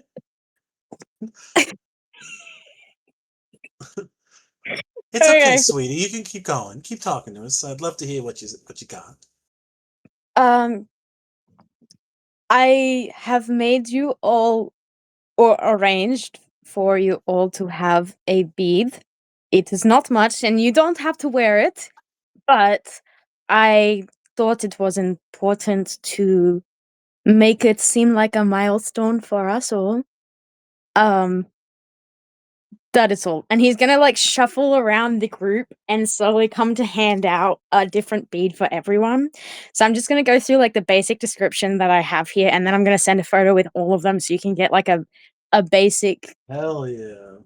It's not going to be super accurate because, like, obviously Chaos can only do so much in terms of, like, finding stuff like this or making it himself. But something like these. Sable's going to be handed a bead that's probably like a chestnut color. It's carved from wood and has very like intricate designs on it, a lot of them being florals and like butterflies and stuff. But it's very important that Sable can feel the textures on the bead as opposed to like it being one thing. So it's like really heavily drawn out on the bead. It's like almost engraved into it. Yeah. Okay. Isidore is going to get a 3-piece sort of like broken in half one. The centerpiece has like a snake wrapped around it, while the others are carved out of like a bone. And it's like floral sort of in a way.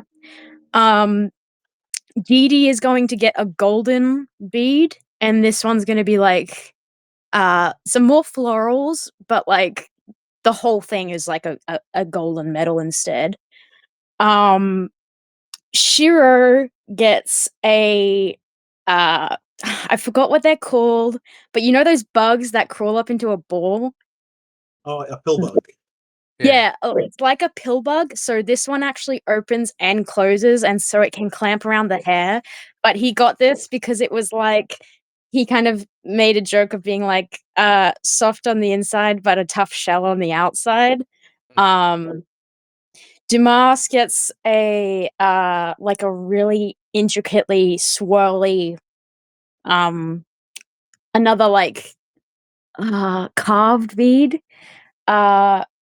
Issa gets a like more so like a it would probably be made out of like a scale or something like that. It's like a dragon carving one. It'll make more sense later. Now, Lion's one is a piece of sea glass, and he's done that like metalwork twisting sort of thing around it to make it like more like a little like charm sort of thing. Nice. Aoife gets like it looks like a flower, but it's purple and it's got like golden intricate layering. So yours and Lion's are more like pendants as opposed to like just beads. Just because like you're more like fancy schmancy. Yarek's floral, but carved in bone, and it's got ladybugs on it. And I don't know how many children he has, but each ladybug is for a child. I have 2 daughters. 2. So it would have 2 ladybugs. Oh, give me. No, all good. So 2 ladybugs, and then it would have a butterfly on it for his partner. And then Amber has similar to Isidore, like a 3-piece one, except the center is Like, hold on, let me just send the thing now. It'll make more sense that way. Now that we've gotten through a few of them. Just in the arts and crafts. Oh. Yeah, okay, I didn't draw these ones, but it'll be good enough. Yeah. Something similar to these. Yeah. Oh, cool. Okay, I see what you mean. Oh, that's sick. No. None of it would be like metal though. So if anything's like metal on here, it would be like something different because he doesn't want it to be like Cool. These are very interesting. I like these. They're lovely looking. Oh yeah, and he set one on for he set one by the candle for Angus as well. There will be a thing where there will be a thing that we will roleplay for this that will involve Angus's vigil, don't worry. That one is like more like a walnut one, and it's so that he doesn't have to spend too long carving it because he can't get through finishing carving it. So it's like a more simplistic walnut bead instead, because he feels like too emotional, I guess, or it feels wrong to make him something when he can't actually wear it. So, yeah. Yeah, okay. Okay, that's very good. Okay, cool. Back, just like, because that was like a little jump forward. And we go back to the night of Sterenlys. Well, to the day of it. Yeah, gotta get back to where my notes are.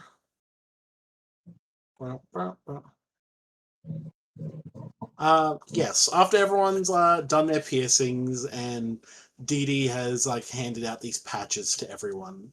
Like I said, that Reed class of 68.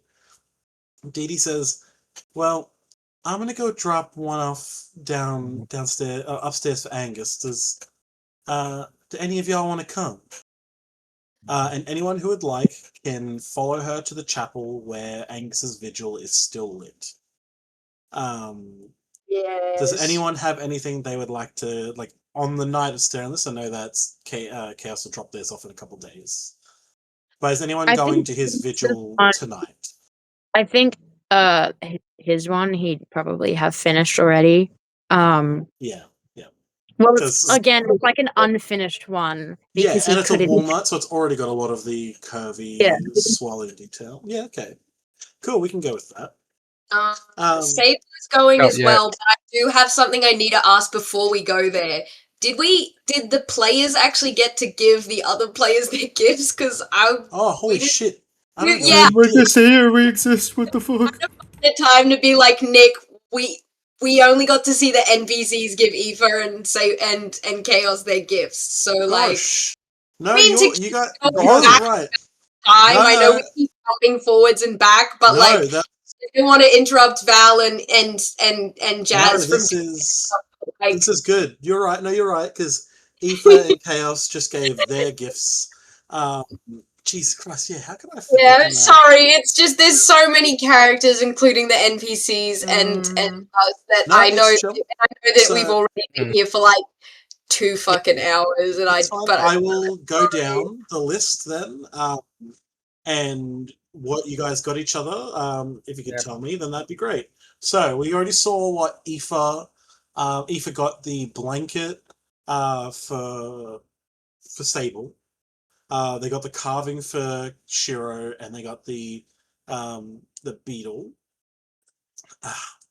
Okay, and then Chaos got the beads. Did Isa get any of the players a gift? So for Chaos, knowing that Chaos is related to like nature related stuff, she forged the kind of metal necklace with flower decor for it. So enjoy. Yeah, Isa, you like, as you're handing out your gifts, do you say anything as you're like handing out these gifts to people? No, I Isa kind of just she's she's doing her way. Take this, please don't talk to me. Enjoy. He'll take it with like a big nod and like a small, very soft thank you, though. Oh, yeah. God. God, you acknowledged her. Don't be mean to her. And for Aoife, a small ring with a phoenix symbol on there, since phoenix sorcerer related. I thought, yeah. Oh, that's sweet. Enjoy. Aoife looking at all the phoenix theming in the gifts, being like, "Oh no." Aoife's like, God damn it, I can't escape. Yeah. It's fucking This is building playful, again. but they're very on edge. I could be nice, what the fuck, bro? Alright, yeah, that's my gifts. Sorry, I am just answering a question.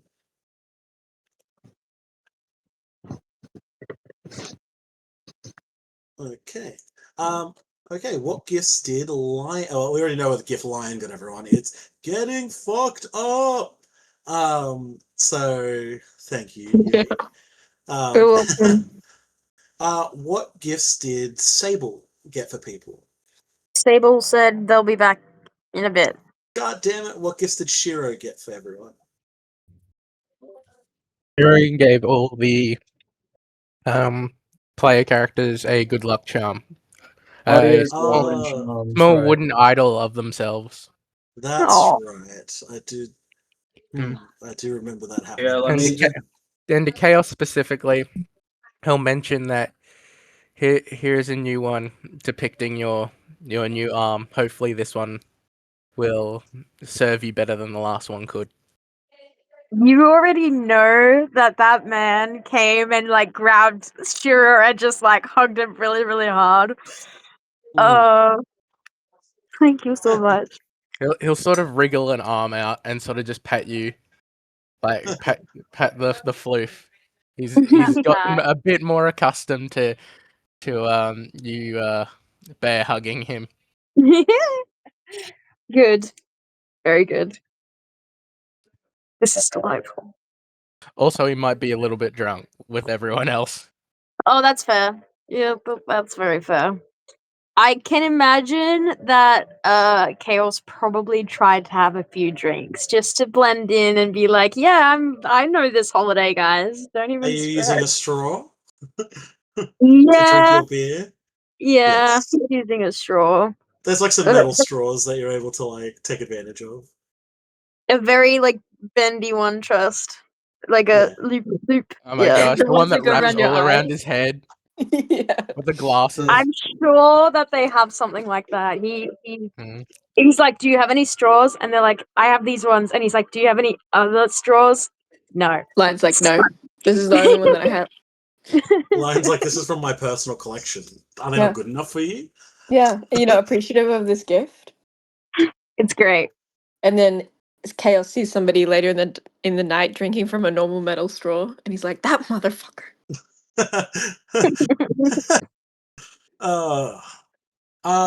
And if I'm not sure if Kay has come back, I've seen that their thing Yeah. is flickering.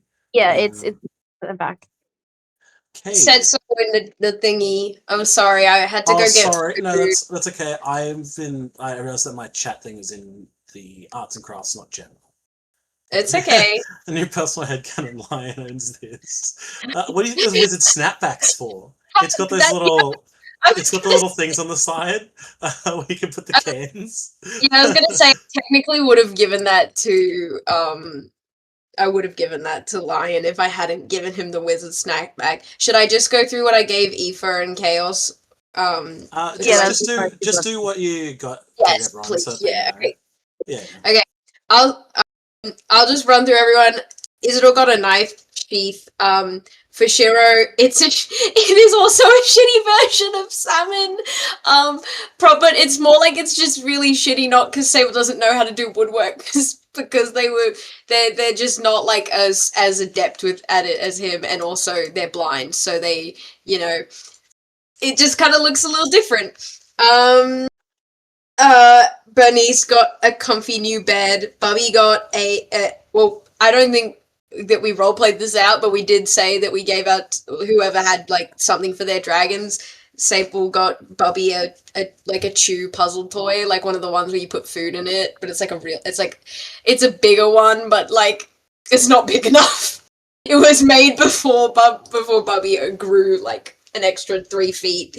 Dumas got the "Men Want Me, Fish Fear Me, Women Fear Me" shirt.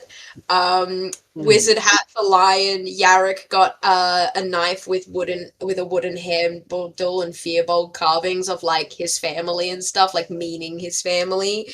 There's a bag of buttons for Dee Dee. Just a bag of buttons. Isa got a Fearbold charm to wrap around her sword hilt. Or was it? Yeah, I think that was what I got her. I think. Yes, it was that or mink oil for her leathers. I couldn't remember. Yes, it was. I think it was mink oil. I couldn't remember which one it was because it was Let's just say the thing that I got Isa is very similar to the other thing I just said is very similar to something that someone else is about to get. Leading to that, Aoife gets some bells for her horns, and like they kind of like point at the bells in their ears. So like you know I thought that was cute, and you have all those things on your horns, and I thought it might be a nice decoration, but you can use it anywhere or not at all. I just thought that it might be nice, you know. I love them. Thank you, Sable. Yay! Yay! Now they can have matching little, like, bells. Everyone's gonna get bellified one day. Oh no. Oh god. You're all gonna get bells at some point. Yeah. And what did Sable get for Chaos? Chaos is gonna love this because it kind of fits with what he just gave everyone else. Sable has made him a braid for his feathers in his helm. It's like it's kind of almost like in Avatar they're like song chords, but it's like it's for his helm, and it's made of like yes, I knew you'd like it.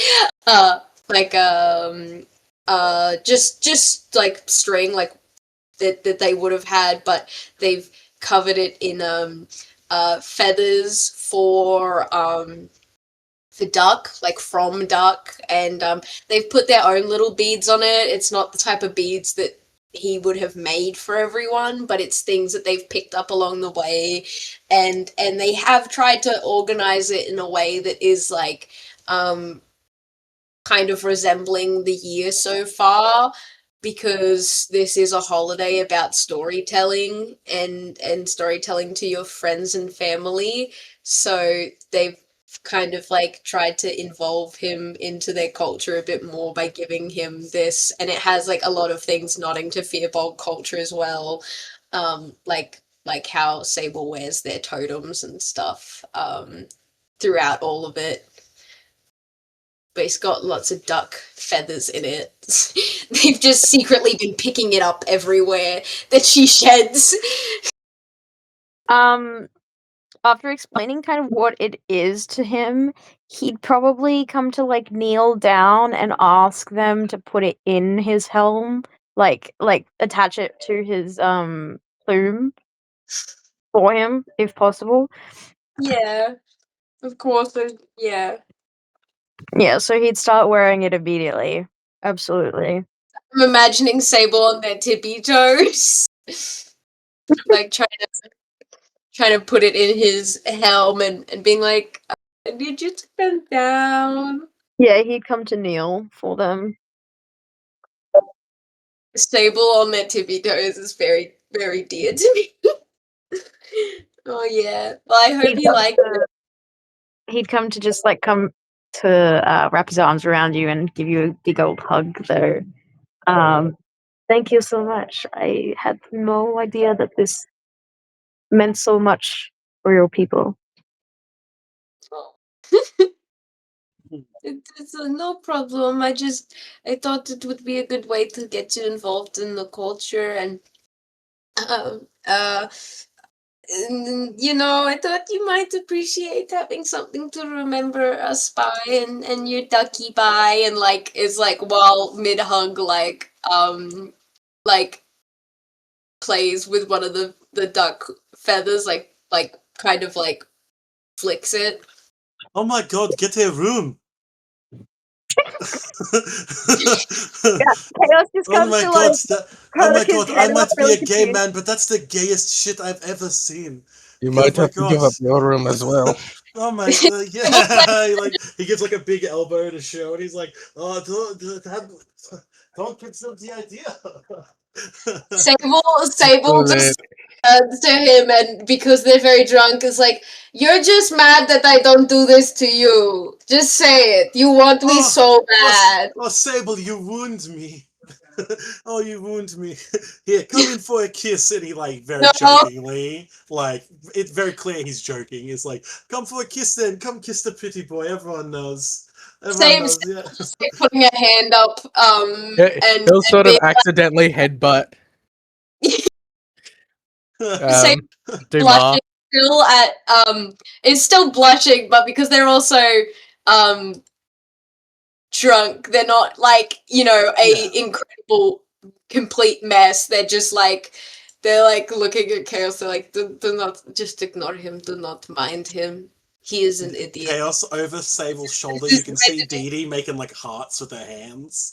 Like heart with her hands. Chaos is just so fucking confused because he's just looking around and being like, why are they saying that? They are stupid. They don't understand. We are just like we're just not like the rest of them. We're just like the bestest of friends, and they have just do not understand that kind of friendship. I think it's time for a song. Another round. Shiro will get up on the table and sing well, not so much a lullaby, but like something that's common in his culture to sing. And he'll Damn, I and he'll didn't know do you were a he'll do a bot. jig. Like a drinking song or something. Yeah. Like the stamping of the feet and the clapping of the hands. Yeah. Dumar, oh, I love this song. I don't know what he's saying. Does anyone know? But it's still on a rhythm. Yeah, and that he's everyone like, knows. I'll say that those of you who do want to go see to Angus's vigil to drop off some gifts, you do. And you just make your way back. What was it that happened at the very end of last session that made Shiro run out, if I could remember? He ate a marshmallow and cried. Yeah. Yes. For some reason. And yeah. And ran out of the room. Yes, It's actually kind of funny. I kind of love that. You guys are having like marshmallows and shit, and as he's all gathered around, they're handed out, and Shiro eats one and gets almost choked up for a little moment, and then he doesn't know whether to vomit or hold it in or laugh or cry. Then he runs out of the room. Does anyone attempt to follow him? I will. Marshmallows tasted that bad. Chaos has been drinking. Give me a Constitution saving throw. Can I check something really quickly? Yes. Before I do that? You'll have advantage on it. Okay, cool. I'm assuming that's what you're going to go check. Hold on.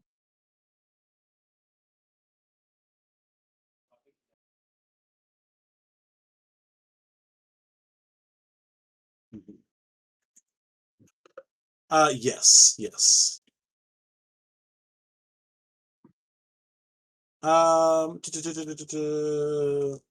Val, I don't think technically you are, because that would be, no, yeah, I think it's just resistant. Okay, cool. Yeah. Alright. Let me make a roll. So you'll have advantage. I got a 1 and a 19. Okay, so you stand up and you're like, whoa. It passed. It felt like when you stood up, the world like moved around underneath you for a second. Like, whoa, what's that? Oh, I'm fine. Shapes and colors blurred together for a moment there, and then all of a sudden now he's sprinting down the hallway straight after his friend. It was me on the podium. Is anyone else attempting to go after them? Lion. He's like, ooh, a drunk walk. Give me a Constitution saving throw at disadvantage. Yeah, definitely disadvantage for Lion. Definitely. You've been going drink for drink with like everyone. 6, I think, because I take the lower number. Yeah. Oh my god, you got a natural 20, a 6. Yeah, you like hop up and you're like, Shiro, and you like stumble over the back of the couch. You're like, someone's gonna get that guy. Shiro, where are you going?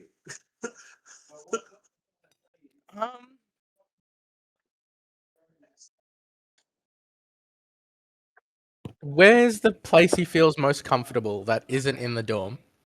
Do you think? Maybe the graveyard? That's really fucked up. And I'd say yeah. If you want, can you give me a Constitution saving throw? By the way, he's doing this on all fours. By the way, he's running on all fours. Give me a Constitution saving throw at disadvantage. Yo, what the fuck? I will say, after physically going out and building this castle's like 40 stories tall. Constitution? Yeah. My lowest was a 10, but that's without modifiers. It's an 11. Okay. You don't feel very well. As you're like, you're on all fours, so you're not falling over, but there are points where you like kind of stumble and stop, and I'll say you even probably go to throw up at one point, but you stop yourself. I'd say you're probably only like halfway through the main like ballroom areas, like where right here is where the stairs for the dorm come up into the main area. There's like a little passageway that like leads over, and then you're probably here, and the steps to go up to the next level are over here. You're probably on all fours right here when Chaos catches up to you. Chaos. Just before that, does everyone? Let's go. Can everyone give me a perception roll? Whoever's running after. Oh yes, okay. I think it was only Chaos. It was only Chaos because Lion's too shit-faced. Okay, perception.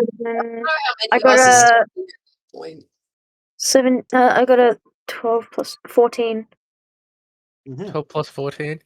You see, as you're running by, you see his iconic red scarf on the floor. Oh, I picked that up. I definitely picked that up on the way over. Charlie has become the DM, guys. Yeah, I was about to say, anyone can ask for those rolls? Well, is that a rule? Yeah. No, anyone. If you're doing like inter-character stuff, where it's like, can they, if they want to check if I'm lying, DM, can they roll an insight? Like, yeah, Okay. There was nothing wrong with what he did, so I didn't.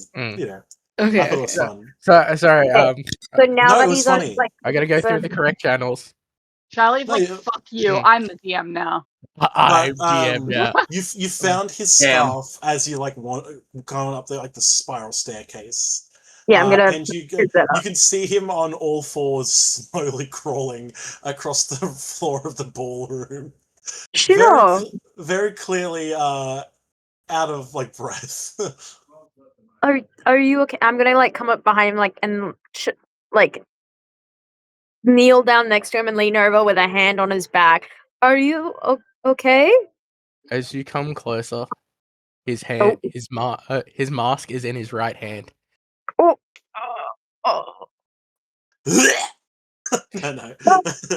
No, he totally doesn't throw up like that. That would be funny. But he looks it. He's crying. He is 100% ugly crying. Wait, so is his mask off or is his hand on his face? His mask is off. Oh my god. This is the worst person to do it to because he respects privacy. Oh my god. Okay, no, this is fine. He's gonna lean over and kind of like rather than just like hold his back, like kind of like side hug him a little bit. What's wrong? Are you okay? What's going on? I don't know. What? I just I have this feeling like someone I knew used to make someone I care about. I can't remember their face. I Used don't to know who make they are anymore. what did they used to make? Marshmallows. It reminded you of them? Yes. It's the one thing I can't bring myself to make, no matter how hard I try. And now I know why. Does it make you feel good or bad? I just don't know. I I think it used to be my mother. Oh, well, you don't have to eat them all. If you don't have to eat any more if you don't want to. But we know that it comes with memories for you. So that's something that you can perhaps use in the future. Thank you, Chaos. I don't know if it's a good time to be delving in memories for you right now. You are quite drunk. Uh, it would be better if you were experiencing this without these side effects. And he's gonna like gesture to like the wooziness that he's feeling right now. Perhaps trying them again when you over this poison will be better for you. Charlie, what would you describe as like Shiro's mindset at the moment? Like, is this like a deep sadness? Is this like a confusion? Like, what It, is it? it's like a deep, confusing sadness. Like Ah, yes. like he should Like a know. bit of sweetness or what? It's more bitter than sweet, but there is a bit of sweetness in it. It's he just he sort of feels not a complete shame, but a bit of shame for getting this person who should mean so much to him. Right. And Yeah. in these quiet halls, chaos for like you've got more of your faculties around you. You can like smell the like the sense of cinnamon and like vanilla, the different herbs that are like still hung up, almost like placed around this place by magic or by servants. Mm. And in this space, like that, where you almost feel like this like heavy weight in the silence, you hear the gentlest of humming, almost sounding like a voice carried on the breeze. And while it is quiet, it feels like it fills the space. And Is this like a haunting sort of humming or is this like a soothing sort of humming? it is soothing. Almost like you could imagine the sensation of someone running their hand over someone's head when they're like tired or ill. And as the humming grows louder and you hear more and more of a chorus, gently the large black amethyst stones that like make up the walls are like pulsing like vroom, vroom, vroom, like it with the music, like with this like humming, and you hear the soft singing of a woman. Shiro, as you are sitting here, these feelings of like guilt and sadness and this feeling of loss overwhelming you. You can tell that Salmon is on his way,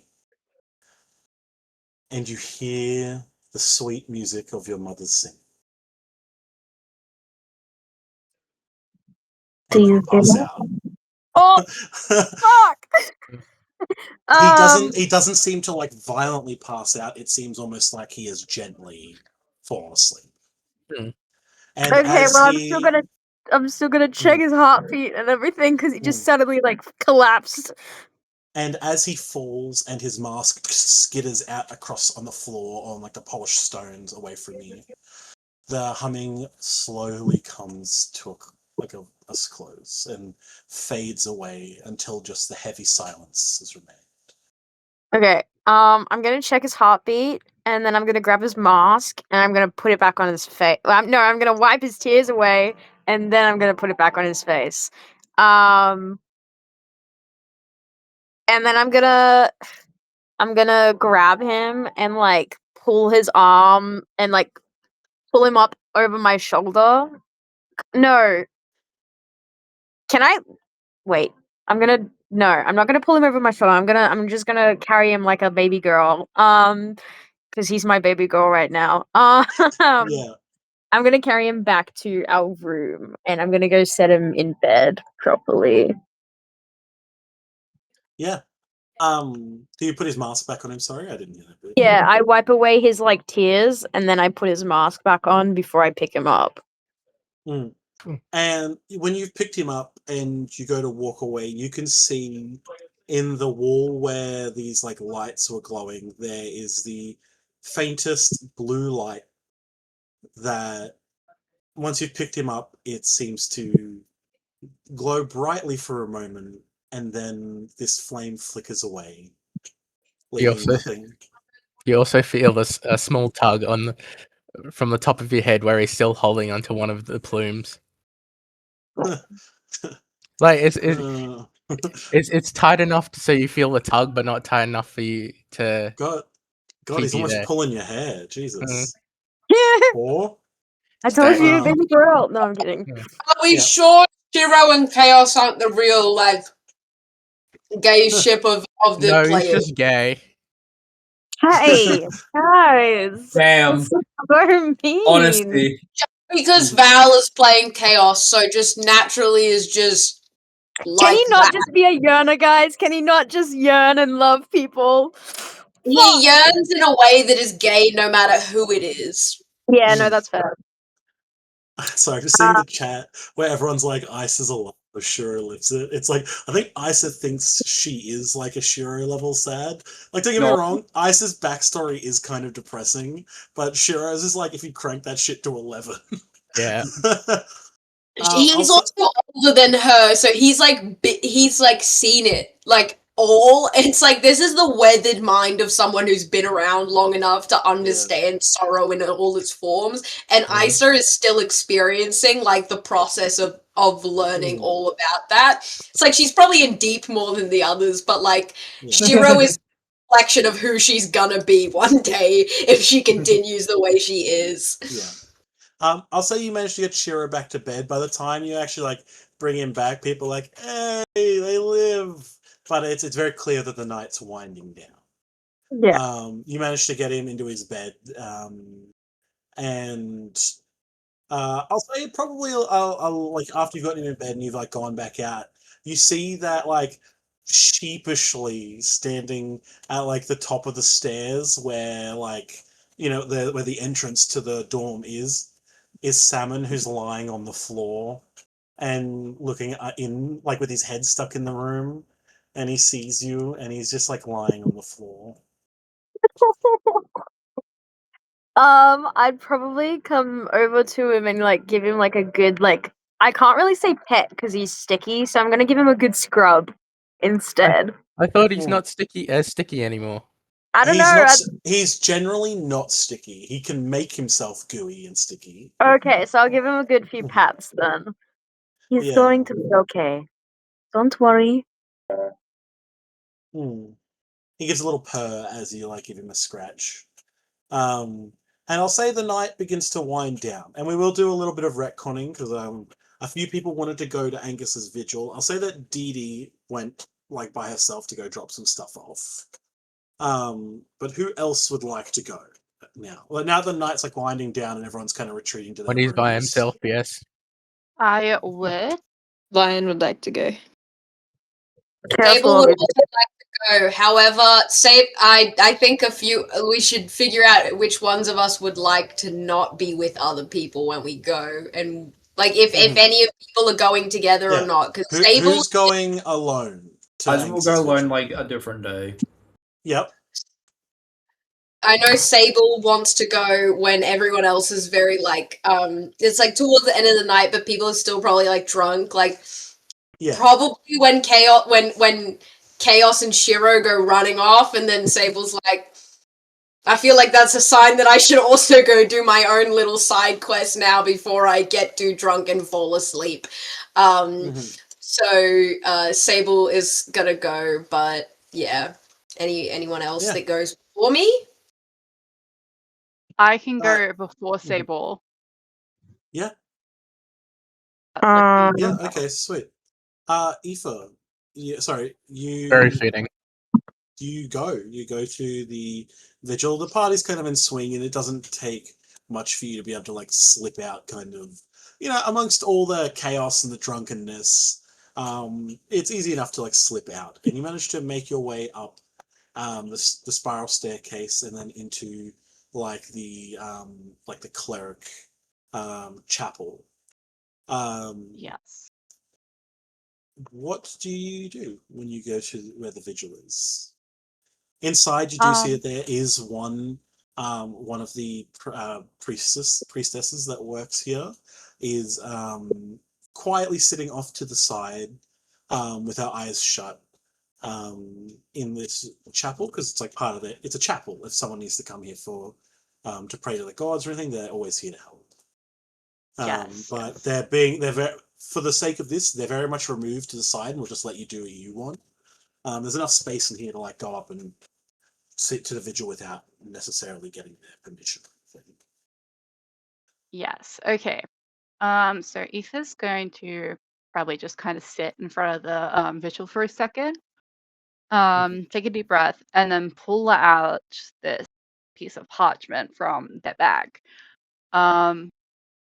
Sort of stare at it for a second before kind of placing it on top of, or just like kind of at the vigil for a few seconds. And then they're going to get up, but first, before they do so, they just kind of pause for a second. And then they grab the parchment again, places a hand on it, and then burns it. And I've sent what the parchment looks like to Nick and Maddie already. Yes. Very interesting. And then goes to walk off. As you burn this parchment, do you like burn it with the flame that is like from here, like that's like the oil, like because it's an oil and a flame? No, they burn it with their magic. Okay. Yeah. As you do, a memory feels like it comes unbidden to you. With the things that have happened in your day, like the waking up to the feathers and everything, you think back on in this moment. You're thinking of Angus, and you can remember that in some of your early classes, he was a little shit, but he knew what he was talking about when it came to magic. And you think about one of the things he told you about how magic is not like the way that Aoife thinks of magic is wrong. Magic is not something that you morph or control. It is one's will coming into existence from nothing. It is one's personal choice to change the world around them. And that's the biggest difference between him and you, is that Angus understands that, but you do not. And you think of your magic and what's happening to you, and how this isn't something that you got to choose. And that memory passes. And you leave. Okay. Who wants to go next? Oh, okay. Table. Yeah. Aoife, as you are walking out of the chapel, as you get to the doors to like push them open, you actually run into Sable, who is like halfway through the motion of like going to push the door in when it opens. They're standing like Ebenezer Scrooge with a candle in one hand. They're mighty on. Motherfucker can't see without a candle, but they're also very drunk, so maybe they shouldn't have a candle, but they still have one. Well, I was going to say it seems like at first Sable can't see you. Well, Sable oh, sorry, I don't. Oh, and then they like lean forward a little bit, and like their eyes are squinting. They're like, Aoife, hello. What? Hey, Sable. Doing? Hello. Just, giving something to Angus. Oh, Yeah. that's what I'm here to do. Oh, that's lovely. Yep. And then they stand there awkwardly for a bit and go,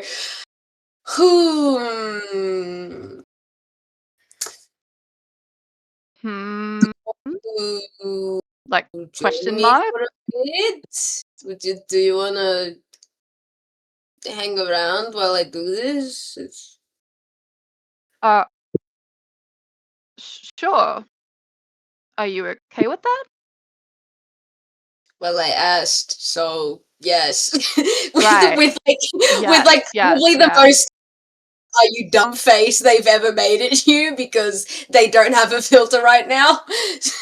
They're doing the confused ginger cat meme, you know, when they're like looking around. They're like, why wouldn't I be okay with it? I asked you first. Yeah, of course. Okay, yeah. Okay.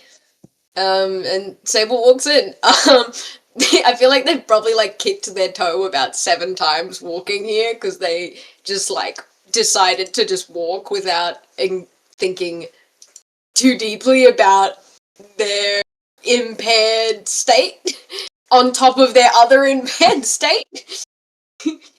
But they don't notice. They'll find out tomorrow that they broke their toe, okay? Oh shit.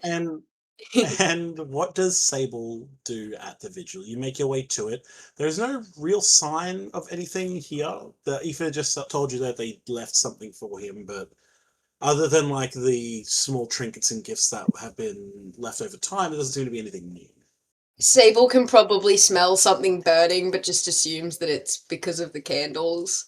It can still smell like the burnt parchment, but it's just everything here has candles. Clearly, it's just something on a candle.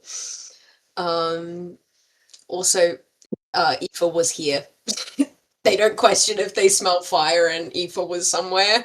Now they're just like, yeah, okay, that checks out. Why is this room filled with smoke? Oh, hey, Aoife. Yeah. My curiosity is gone. Yeah. The thing is, they are trying to hide the fact, like their arm and stuff. They're not specifically trying to like make it known about that, but Sable's just gotten used to knowing that their magic relies on fire. That's where your like magic comes from. So it's like, yeah, that's just like a lingering scent about you. It's just like fire and ash. Sable goes, they're fiendish. Of course they're gonna smell like ash and fire. It's like, whoa, that's not true, Sable. Racist. Sable's like, they smell like spearmint, so like some of us just smell like that, dude. But yes, what does Sable leave at the vigil? Sable flashback to the vigil, like when the vigil was made for Angus. And Sable left one half of a glove that they were making for him as a gift so that he could hold Prometheus. Not Prometheus, I'm saying Prometheus, Prospero. Though Prometheus would have been a fire name for Prospero as well, given his Angus is a fucking nerd, so like he would have named him that if Prometheus was an actual mythological being in this universe. He is. Greek myths exist. Greek like gods and shit exist in D&D. Do they exist in Aetherbound? Yeah, Do they we would know exist. what continent? There are heaps of gods that exist in the setting. We just The don't really talk about them because no one's clerics or paladins. Okay, goddamn. Well, anyways, it's the other half of the glove that Sable was making for Angus, so that he could hold Prospero, The without little guy who leaked everywhere. yeah, and he like Sable did get Dee Dee's help to make this, so like they would have gotten her to actually enchant it had Angus still been alive. They would have made sure it was enchanted, but in this case, it's just very sturdy gloves that are a little heat resistant, instead of being enchanted to be fully heat resistant. You know, if that makes sense. Yeah. And they light another candle with one of the others. Like with their candle that they have now, they actually light another one for them so that this one they can leave there for them. I'm assuming that Aoife is there, like next to them. Yeah. Do you usually tell stories? You and your family? It's Sterenlys? No. I probably only see my family, if I'm lucky, for maybe like 20 minutes out in the courtyard before they go off and do their own thing. But for a few years growing up, my siblings and I would spend the day together until they went off and did their own things as well. That's they kind of point to the glove. That's really sweet. He would have loved that. He was meant to have it a long time ago. I just didn't finish it in time, you know, before everything else. They look very sad. Yeah, I think Aoife hesitantly goes and puts a hand on Sable's shoulder, but like sort of depending on is Sable sitting or Just imagining Sable like kneeling to do so this. like Kind of Even if almost like I will say, if Sable was standing, you'd still be able to put an arm on there, a hand on his yeah, shoulder. they just have to go on their tippy toes. It would just be reaching up. Yeah. yeah, but Sable would be on their knees to do this. This is the closest Sable gets to prayer. Yeah. Yeah, so she kind of just puts a hand on her shoulder. Sable at first doesn't do anything, but then they like put their other hand that they have free on Aoife's on their shoulder, and they keep talking while kind of like they're not looking at Aoife, they're just kind of looking at all the candles around. In my family and my culture, this time of the holiday is when we tell stories to each other about how our year went. And like you, granted, my family does get together on this holiday, but I do not spend much time with my family, even though I live with them. And so this time of year is really the only time I get to actually see and get any of their attention, and it's the only time we ever get to know each other. And I wish that Angus could have gotten to know us a bit more in the same way that I get to know my family on this day. So, with Sable talking about like their family and stuff, you do think, Aoife, of the weight that's in your pocket, the small package that you were sent, that is addressed to you, and the 2 letters that you haven't opened yet. More reveling in the moment with everyone else while they were handing out their gifts. But these don't have who they are from on them. But your family is not very much one to have really given gifts at Sterenlys. The only times you would have ever really received any is if you'd done something that was like of great achievement, or like for example, if you when you were at school, the very first time you cast a spell, like a decently powerful spell, that is when you were actually given like a well done, Aoife, like from your mother, or like your father actually was like, we're going to go do that thing that you really liked. It was very much a do well, be rewarded kind of scenario. Yes. Can Aoife open them? Yeah. Like there. Yeah. Yeah, of course. Stable inspiring them some character development moments. I think they're not gonna say anything, and they're just gonna like kind of slowly start just grab it out and then just kind of put it on their lap and just kind of looks at Sable. And then goes back and then starts to open one of them. It's not like Sable could read it anyways if you were worried about them spying. Yeah. Okay, I will just quickly go to the page that's got them on it. Now, do you open the okay, no, you know what? They do have an order, so one of the letters does seem like it is slightly older than the other, like the red that these envelopes are, one of them seems slightly more faded than the other. Right. But when you open it, you hear you read it as such. It is good to hear from you as I requested, child. Your mother is well. This magic item you're discussing is interesting. Perhaps I will contact Jake and see about studying it. Continue to observe and report to me. As to your inquiry, Ichor is referred to as blood of the gods due to its power and rarity. It is also called archinductive ferrofluid. It is very efficient for magical transmission through fluid mechanics, using only very small amounts. So something to be used on an expensive, build. You should be able to find good instruction in any sufficiently stocked library, such as the Void Keep. I agree this would be useful information for yourself. If you read up on this and are competent enough to understand the basics, I will inform you of some of the mechanics of our products so that you're better able to negotiate proper deals with suppliers in future. I fear you may have misunderstood the purpose of the Aetherbound Academy. You are correct in your assessment that your death would not have been good for family name, but the blame would not be placed on the school but on yourself and on our failures as your parents. Do not allow that to happen. Aetherbound is not as babysitting service, nor some child's school where you are watched all day. Aetherbound is for those who have the drive to pursue their own studies and face great challenges. I do not care if the teachers are using the results of your classes for their personal gain, so long as you are being challenged and overcoming your limitations.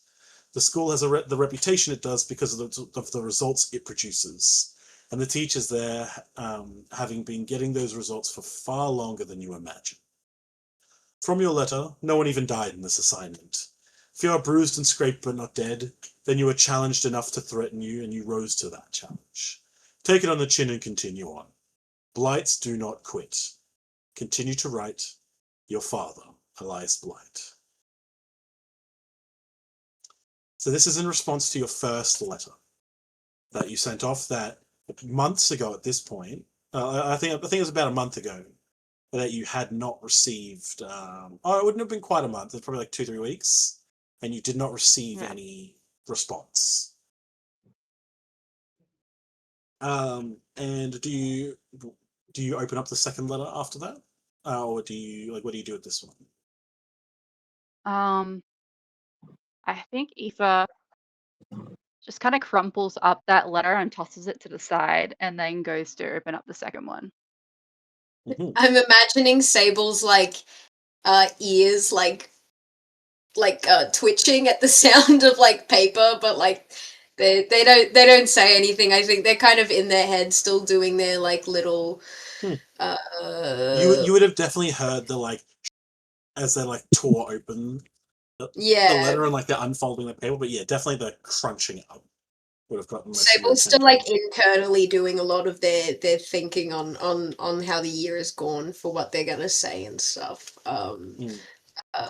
and just like letting them have their time until Aoife is like ready to say anything again. Yeah. In the second letter, Aoife, it is written in your mother's handwriting. Oh God. And in it says, "It is encouraging to hear of your adventure. Nothing like a good maiming to harden a rider and give yourself and to give oneself a much easier time establishing their natural superiority. There was some talk of your mage Angus's passing, a tragedy I'm sure, but a better candidate would have not have fallen regardless, so I can't say I'm particularly sympathetic, other than to his loss as a potential customer. If the Skyfather has deigned to grace you with his participation in a quest, you best make advantage of the opportunity to learn from him. It does not shame me to say he is even greater than I regarding the teachings of Wormcraft. It did come to my attention that on your latest quest to the Forestier Isle you were praised by the Dragon Friend himself. An unexpected, although satisfactory outcome. Perhaps I do not give myself enough grace for my blood which flows in your veins. Elias is currently away on business, making the final arrangements for your engagement. Of course, the wedding will wait until your studies have completed, though I am sure you will be pleased with the match. Expect instruction to be sent in the coming weeks. Dragon Lord Asfodin." And with this letter, there is a small package. Okay, And I think you yeah, continue. No, you continue. that's fine. Before you open it, is there anything else that you write? Is there anything else you say, or what is your response to seeing this letter? I think Aoife will like kind of like let out a oh my God, what's the word? Like a frustrated yell or like just like not quite a yell or something like that. Like a ugh. And then I think angrily rips up the letter just in half. Not Yeah. completely. And just kind of stands up and just starts pacing a little bit before they go to open the package. They don't even know if they want to open that package. Okay, I'm just sending you the. Oh yeah, can you please send the 2 letters because there's no way I'm going to Yes. remember exactly what you said. No, Thank that is you. okay. So yeah, part of the reason why you didn't receive the first letter properly is because it was delayed because your father was busy. And then when your mother wrote her letter, she sent both. Sweet. Okay. But yes, so as you open this package, you see that it has like the house seal in wax of like from your mother's like lordly ring that she would have that has like your house insignia and stuff on it. And as you break the seal and open it up, inside you find a small vial with like intricate detailing on it. You can decide exactly how this looks, but this is a bloodwell vial. To attune to this vial, you must place a few drops of your blood into it. The vial can't be opened while your attunement to it lasts. If your attunement to the vial ends, the contained blood turns to ash. You can use the vial as a spell casting focus for your spells while wearing or holding it, and you gain a bonus to spell attacks and to your spell saving DC on your sorcerer spells. The bonus is determined by the vial's rarity, so you are going to have a +2 to your spell save DC and to your attacks. In addition, when you roll any hit dice to recover HP, you regain 5 sorcery points. So the stuff that you use to like twin spell or to quicken spell, stuff like that, use those a lot more in combat. This is an extremely valuable item. And because your mother had heard that basically Farron had himself commended you, she gave you this. I will send you the link for it. Yes. But this is your reward for having exceeded her expectations. Hey, but at what cost?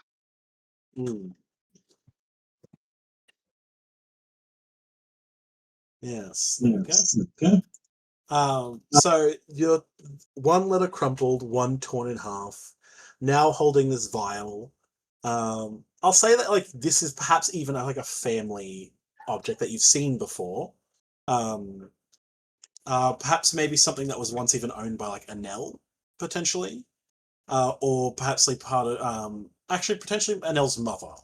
Because he is not a mage. So yeah, so this is pretty old. Right. Yeah. Okay.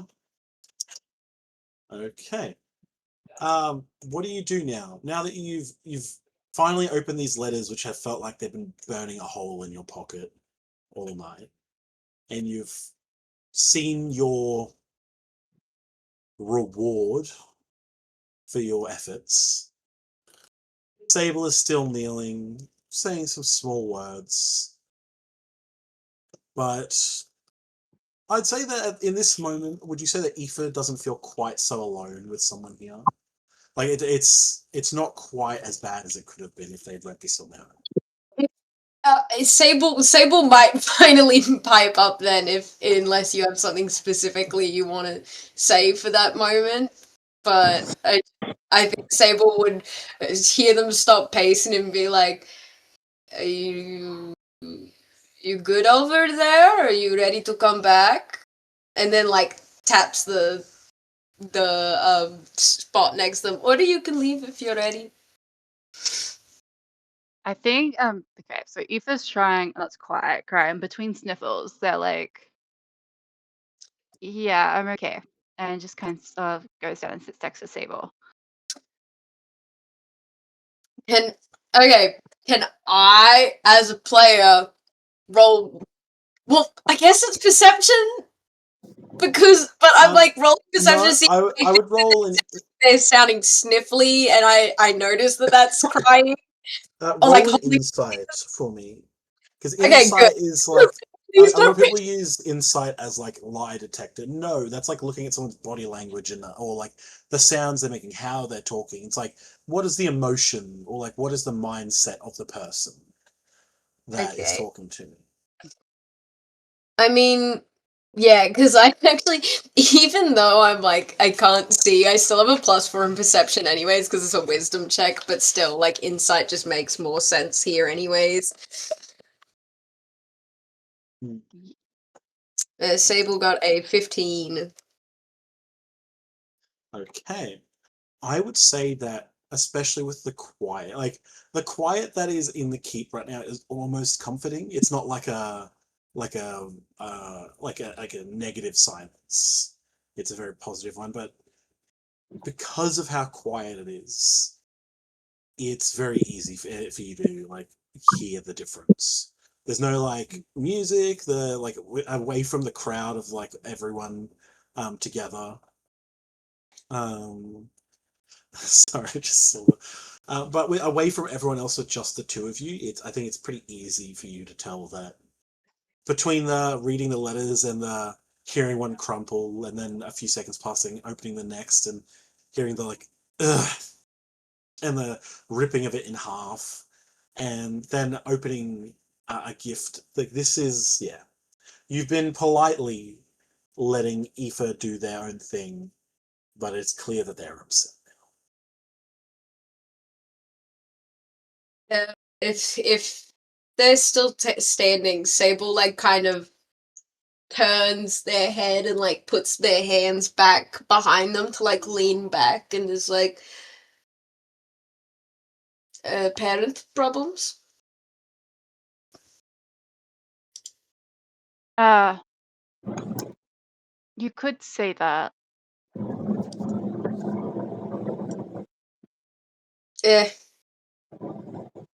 If you want to talk about it, you can tell me. Or if you don't, we can just sit in silence. I don't even know if I think my family sent me a letter, but I can't remember anymore. They don't. My parents don't ever send me letters. It's usually just my brother Dade. happy letters, or they're not very nice? I wouldn't say they're particularly happy at all. And simpler, I guess, way to explain it is my parents care a lot more about reputation than myself or my siblings personally. That is unfortunate. I'm sorry that you have to deal with something like that.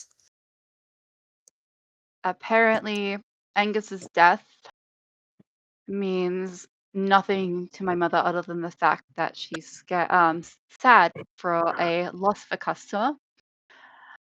And my dad, my father, says that even though Jake tried to actively kill us by not doing his shit by himself, he doesn't care. When Sable like visibly like looks very mad at that first comment about Angus, and like their like fists clench and they kind of like are scratching at the like floor beneath them, and they do like fully turn around.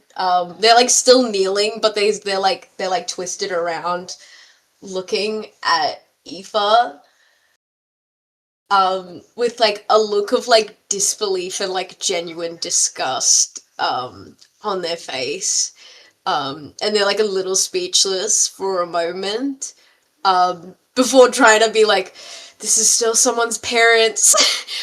I may not be sober right now, but I'm not going to insult as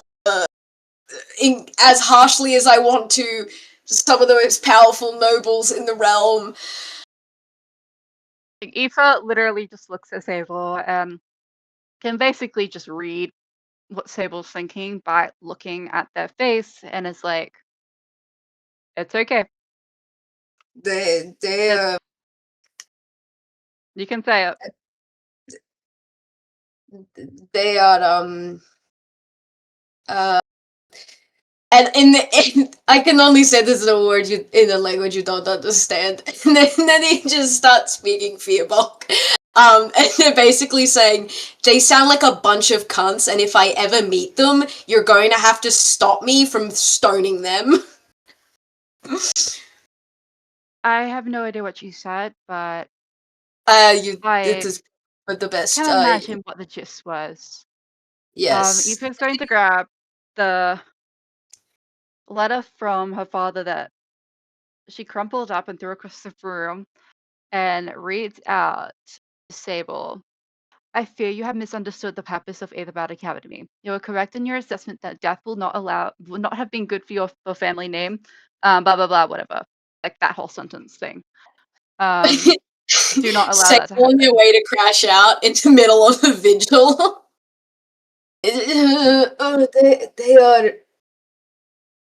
They are monsters. They're not deserving of your time at all. I'm just imagining this like goes from being like a, oh word, your parents suck, to going to be like, we gotta kill them. We gotta fuck.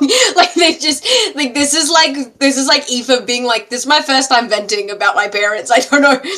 We're gonna fight them now. They aren't monsters. They take pride in themselves to be successful and to keep what they work towards. But yes, and if it looks towards the visual and back to the paper, Angus doesn't deserve to be spoken about like this. Angus didn't deserve to die if he did die. I want to believe that he's still here somewhere. I refuse to believe that that kid is dead. Yeah. And in we like to think that everything in the world comes and goes and never actually leaves. We just exist in different forms. May not be here with us at the moment, but that does not mean that he is not here still. He exists. People That's are not what I mean. Yes, but people are a lot of things. They are their physical being, and they are the things that they love and the things that they do for people and what that leaves you with. And sometimes they go into the earth, and other times they don't find the earth. They go off into the wind, and sometimes they're just a memory to us. But I was there when that happened. When he touched that sigil, there was it's not like he crumbled. He just disappeared with a flash of light. When the sigil, it I want to believe that he's still out there. I refuse. That kid, he was a fucking genius. Imagine, he was so goddamn fucking annoying. And I hate to admit it, but he was a genius, especially for his age. he Way was more funny. advanced than I am. He probably would have been the best out of all of us. I guess he was a little funny. But he is funny. We need to stop saying was. He is. I don't know what that spell was, but with the way he just disappeared, I can't believe that he's dead. There's something else here that we're not missing. And with that Jester dude that Kira was talking about, with that whole thing in the dungeon, I just can't believe that he's dead. I know he is still out there somewhere, and I know that I should be I can't just accept the fact that he's dead, as hard as it is believing that he's still alive. I just can't give up on him. I know that kid. I've studied. I just no, absolutely not. I think Sable looks at them for a moment and goes, "I believe you. I will believe you. Okay, that was If no quick. one else does, I believe you. But there's not really much we can do at the moment, but keep waiting and wishing and hoping that we find something for them. And until we do, we do this." And they gesture to the vigil. This is the best we can do for them when they're not here. Not just Angus, but anyone we lose. And hopefully, if we do this enough, maybe wherever they are, they feel what we feel for them and know that we love them and know that they're not forgotten just because they're not here. I would never admit this in front of him because he would get off on this shit. But I actually did like him, which is a very tough thing to admit. But especially since I will admit he is a lot better than me with magic, and they just kind of looked down for a split second at their arm and looked back up.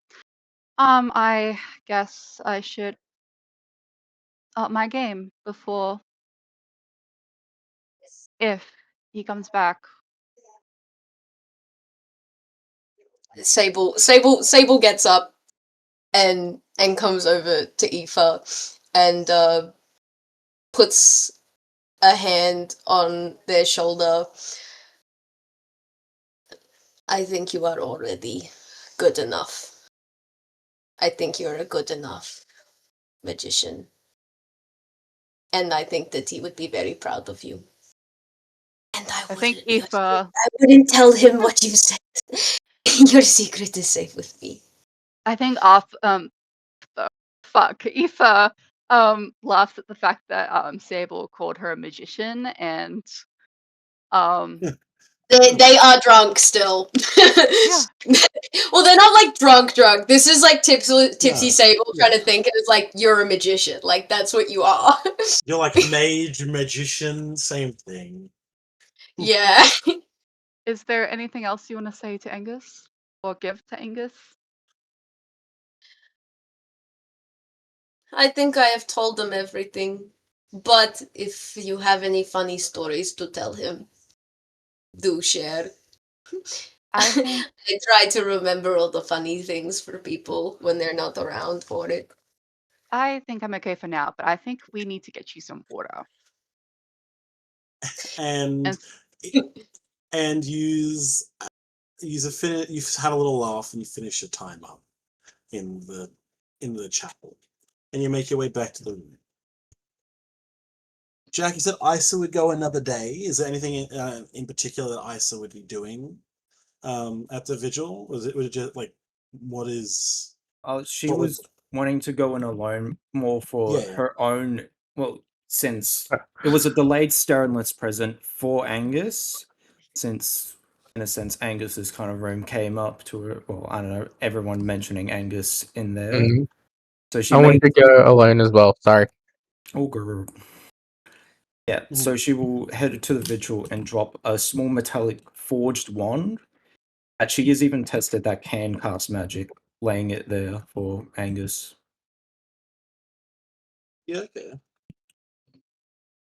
Yeah. Cool. And okay. Cool. And does Shiro leave anything when he visits? When he visits, he'll clean Angus's vigil, and he'll empty all the ash from the incense and replace it as his gift. Huey. Lion wanted to go alone to the vigil on that He night. didn't really care. Yeah, okay. You can if you want. I just wasn't sure. I thought I heard you say earlier you wanted to. If you He wants to didn't- go, but he doesn't really care if he goes alone or not. Yeah, okay. The others all kind of crept off on their own. Yeah. I don't think there's really anyone else who particularly wants to go right now. But so you do if you go there, you do find yourself alone at the vigil. Okay. When you're there, you walk in, and there just seems to be a woman sitting off to the right in like her priestess robes. And when you go in, you see that there is Angus's vigil, and in front of it is a torn letter. Is a torn letter? He's gonna pick it up, and he's gonna try. Like, how many pieces is it torn into? It's half of a torn letter. Okay. He's gonna try to put it back together. Maybe quite drunkenly. Or has he sobered up a bit by now? I'd say you're starting to sober up. It's not, you're still a bit pissed, but yeah, it's like when you've been out at the clubs and you're now waiting for the bus. Oh fuck, that's okay. So he's not in a great headspace. Like Lion could really go for a smoke at a kebab right now. Cheeseburger, yeah, kebab. Get into a KFC. And I've just sent you. This is what it says in the letter. The part that you have found, it says, it is encouraging to hear of your adventure. Nothing like a good maiming to harden superiority. There's some talk of your mage Angus's passing, a tragedy, I'm sure, but sympathetic. Oh? Other than it's like torn down the center. Yeah, down the middle. I see. Other than his loss as a potential customer, if the Skyfather has deigned to grace you with his participation on a quest to say he is even greater than I regarding the teachings of Wormcraft. It did come to my attention that on this latest quest to the Force Isle you were outcome. Perhaps I did not give myself enough grace for my blood which flows in. Elias is currently away on business making the final arrangements for your engage. I'm sure you'll be pleased with the match. Expect instruction to be sent in the... And the name at the bottom, like where you would sign, has been actually kind of burnt from one of the candidates. Okay. So he doesn't know. He's like, is somebody getting married? Like, engaged? You would have not any You have no context as to who this was. Yeah. I guess he's kind of like maybe weirded out that somebody is like a quest because he knows that he also went to the Fusia Isle. So he can probably narrow it down that it is kind of among the people that were there. And the Skyfather is one of the epithets, like one of the names used for Farron. Oh yeah. So he can kind of be like, so somebody's getting married. But who? And to who? The only relationships you know of in the dorm are that Yarrick had a wife, Yeah. and that Dee Dee and Amber have been hooking up like often. Other than that, you don't know of any other relationships in the dorm.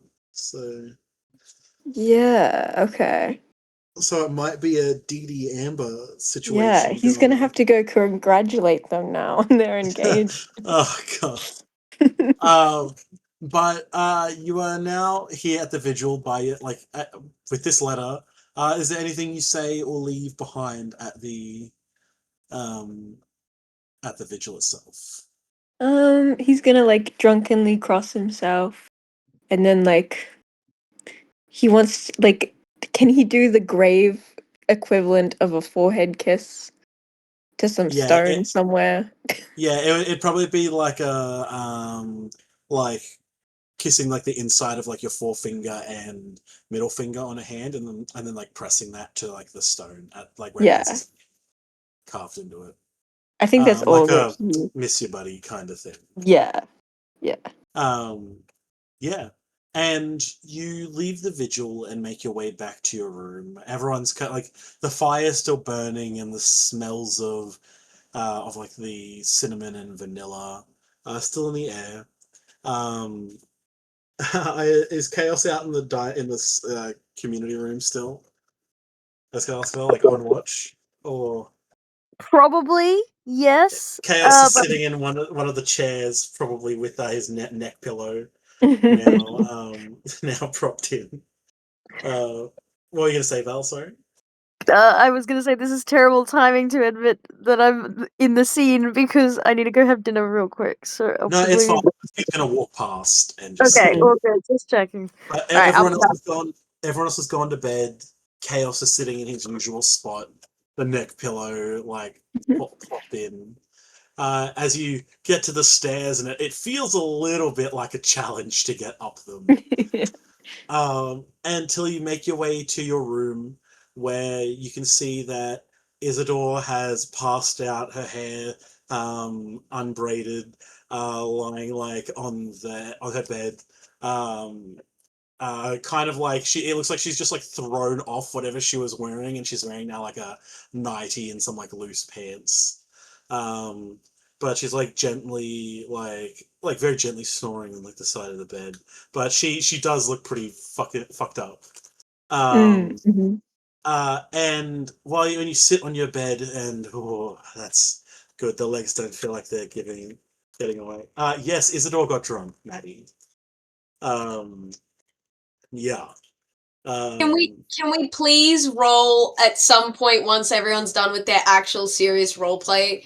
Roll to see how drunk everyone got by seeing how badly their constitution was by the end of the, or like roll and see if we got hungover the next day and how bad the hangover was. Yeah. Let me finish this last thing, and then this will actually be the end of the session, and then we can. Okay. Cool. And Lion, as you're sitting there, thinking of like, this is a good day.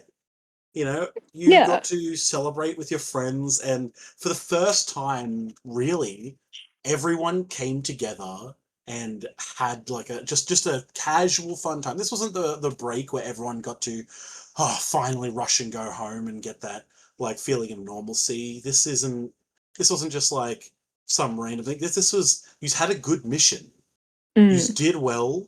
It was against orders, but in the end, you were praised for it.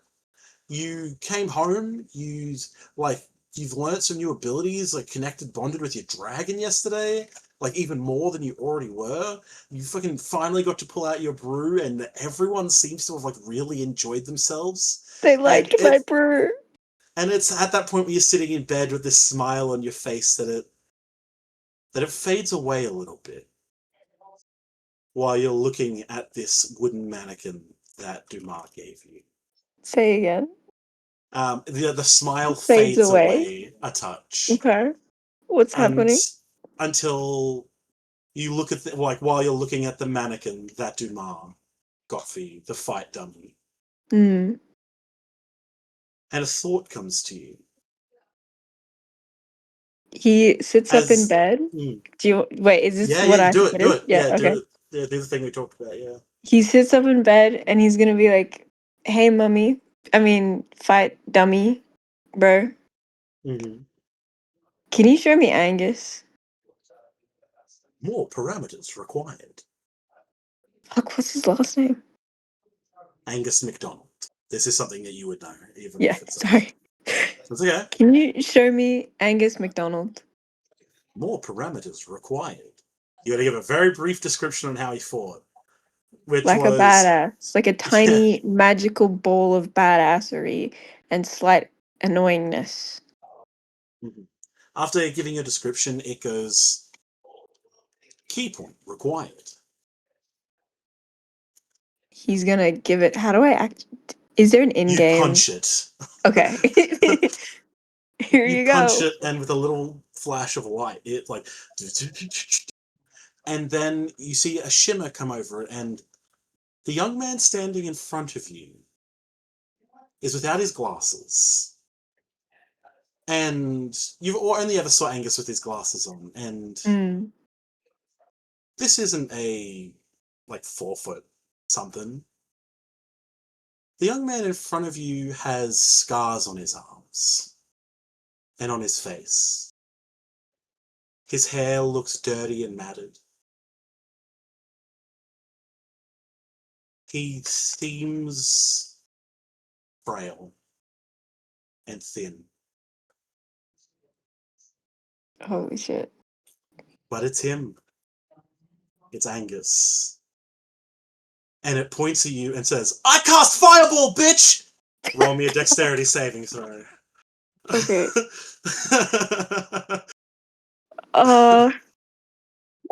He gets a 23.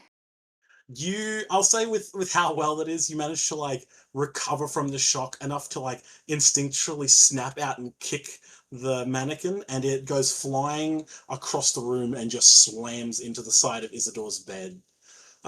She's completely fucking out of it. It doesn't even wake her up, and it fades back into a wooden mannequin. Holy shit. Lion's gonna sit on the ground. What the fuck did I just see? Can I ask some follow-up questions regarding what Angus looked like? Yes, of course. To clarify, So, what was he wearing? he seemed to be wearing a torn, raggedy version of the school uniform. Okay. His was more of the robes, but it seems like they've been kind of torn at about the knee height. His long sleeves are missing, but it's very clearly the very droopy around the torso kind of thing. It's part of how much it's hanging off of him is what makes you realize that he's very thin. And he looks different because he's older, because has it been a year or a couple years? It's been 5-6 months that he's kind of going through puberty. Yeah, so it's more like 4 months or whatever. So he's not he's probably he's a few inches taller than he was, but it's clear to you as soon as you see him, it's this isn't the little baby child that I remember. So he's in captivity somewhere. So we gotta go. And that's where we'll end the session. Oh, you son of a fuck. Thank you for making my idea work. I appreciate it. I told you guys. I fucking told you. I was thinking for a second. I was like, wait, no, it replicates dead bodies. And then you said the aging thing, and I was like, ha, fucking told you. I was waiting for this to happen at some point where we get a little glimmer that he might be alive. Oh, thank God, bro. Yeah. So I didn't want to reveal what was in that letter, but I'll actually send it. I sent it to Nick and put it in my little channel. Yeah. Nick. So it's actually kind of fucking ironic. Oh, no. Okay, so it is an infernal. Yes. That's why I was asking Nick. I was like, What race is he? What languages does he speak? He's a human, but because he's a wizard, and every point of intelligence, you get an additional language. So he knows Common, Elvish, Dwarvish, and Infernal, I believe. So that translates to Angus, come home safe. If you're alive, send a sign. Very cute. Very That's cute. great. So next session, Lion's gonna have to like show everybody like this vision, like show them all the mannequin, right? And then okay, but we still don't really have any clues. Like we just basically know that he's alive. Yeah, all and we know in is alive. We captivity don't know somewhere. where. Yeah, all by And who? can everyone give me the con saves? We're going to see how drunk everyone gets. Oh yes. Oh yeah. I don't think Aoife would have gotten drunk, so. I only drank like one. Yeah, like depending, Okay, I guess, hear me? depending how Okay, much we think our characters drank. Like if we think our characters drank really like a lot, then maybe or if you drank very little. If your character had only a couple drinks, roll a con save with advantage. If you had like one drink, don't bother. But if your character had like a couple throughout the night, then roll with advantage. If you had a decent amount, roll it normally. If you think your character is getting fucked up, roll with disadvantage. I got a 12. Constitution saving throw. I would have gotten an 18 anyway. God motherfucking damn. So Dumar rolled 2 3s. So bro is saved Bro's dead. When you get back to your room, he's like he's dead to the world. His shirt's just off, and he's just like lying. He's just gone and lain on top of his bed. He hasn't hasn't made it or hopped under the blankets at all. He's only halfway made it onto the bed. I'll say, like his knees are on the floor, and he's like laid down half on the bed, and that's where he is. Sable's like put a either like pulled his blanket on top of him, or if they physically couldn't get it from underneath him, they just like toss like another blanket over the top of him, like from their side. And oh god, I guess like I'm imagining them going and grabbing a bucket and putting it next to his bed as well. But like they're like, where the fuck? I imagine them like Chaos sees them like walk into their room and walk out and goes bucket, and then just keeps walking, and then grabs a bucket and goes good night, and just plops it next to his bed. I'm just imagining there's one or a bowl from the kitchen, just something deep enough for him to just half into if he needs to in the morning, and then just like falls asleep. They have done this with Thade before, and it will happen again. Yeah. Okay, Israel got a 2. So she's wow. She's pretty wow, to see Miss Princess drunk. Crazy. Well, the thing is, her composure probably got held. She probably held herself quite together while at the party. No, not in the dorm. Lion, if she wakes up, she's pretty fucked. Poor okay, gal. so Yarrick got an 18 and a 17. So a 17, Yarrick will be fine tomorrow. That's that dad energy coming in. Dads stay up until like 4 a.m. with their friends on like on a celebration, and then they go to bed and the sun is rising, and then they wake up 3 hours later and they're like, "Hey, you wanna make an egg roll?" Amber got a nat 20. He actually looks better than when she usually wakes up. Alcoholism is great, guys. And Dee Dee got a 17. When you go to your room, Dee Dee isn't there. Oh fuck. Whoa. Yeah. What other do I have any other NPCs? No, that's all 5 of them. In this dorm, not anymore. You don't have it for now. Let me do an Angus. Oh my god. Yeah, no, he's like, guys, I got Angus dealing with the torture. He got a nat 1, by the way. Oh god. I'm just imagining him showing up. He's like, guys, I got so drunk that I dreamt this whole thing where I like disappeared and like was being tortured. It's crazy, and we're like, it's like, this is why children shouldn't drink alcohol. Yeah. Just you wait till I reset you guys to session 1 again. God, no. Like for the I will session. kill you. bro. Not again, bro. I will And I'm like, personally come to your house and kill you. now I'm like, what do you guys change about the world? Oh god. Depends if some of us become villains along the way. I mean, what? Sorry. Mm. Who said he was going to change into a villain? That's crazy. Also, Shiro got a 15 or an 11. I think he wouldn't have known. I don't think he would have known his limit because the only time he's actually celebrated like that was when he was a kid. Yeah, okay. Getting sloshed as a kid. No, like no, the parties, Sorry, I wasn't meaning to. Yeah, it's funny to imagine. It's funny to imagine one of the men in the village being like, "Shiro, come here. Yeah, drink this. It's gonna make you feel nice and warm inside." Is it like Germany? Yeah, where beer is considered a soft drink? No, that's Yeah. Russia. Oh, that's Russia. Yeah. I thought Germany was known for their beer, so that's my bad. That's called rural Queensland. What are you talking about?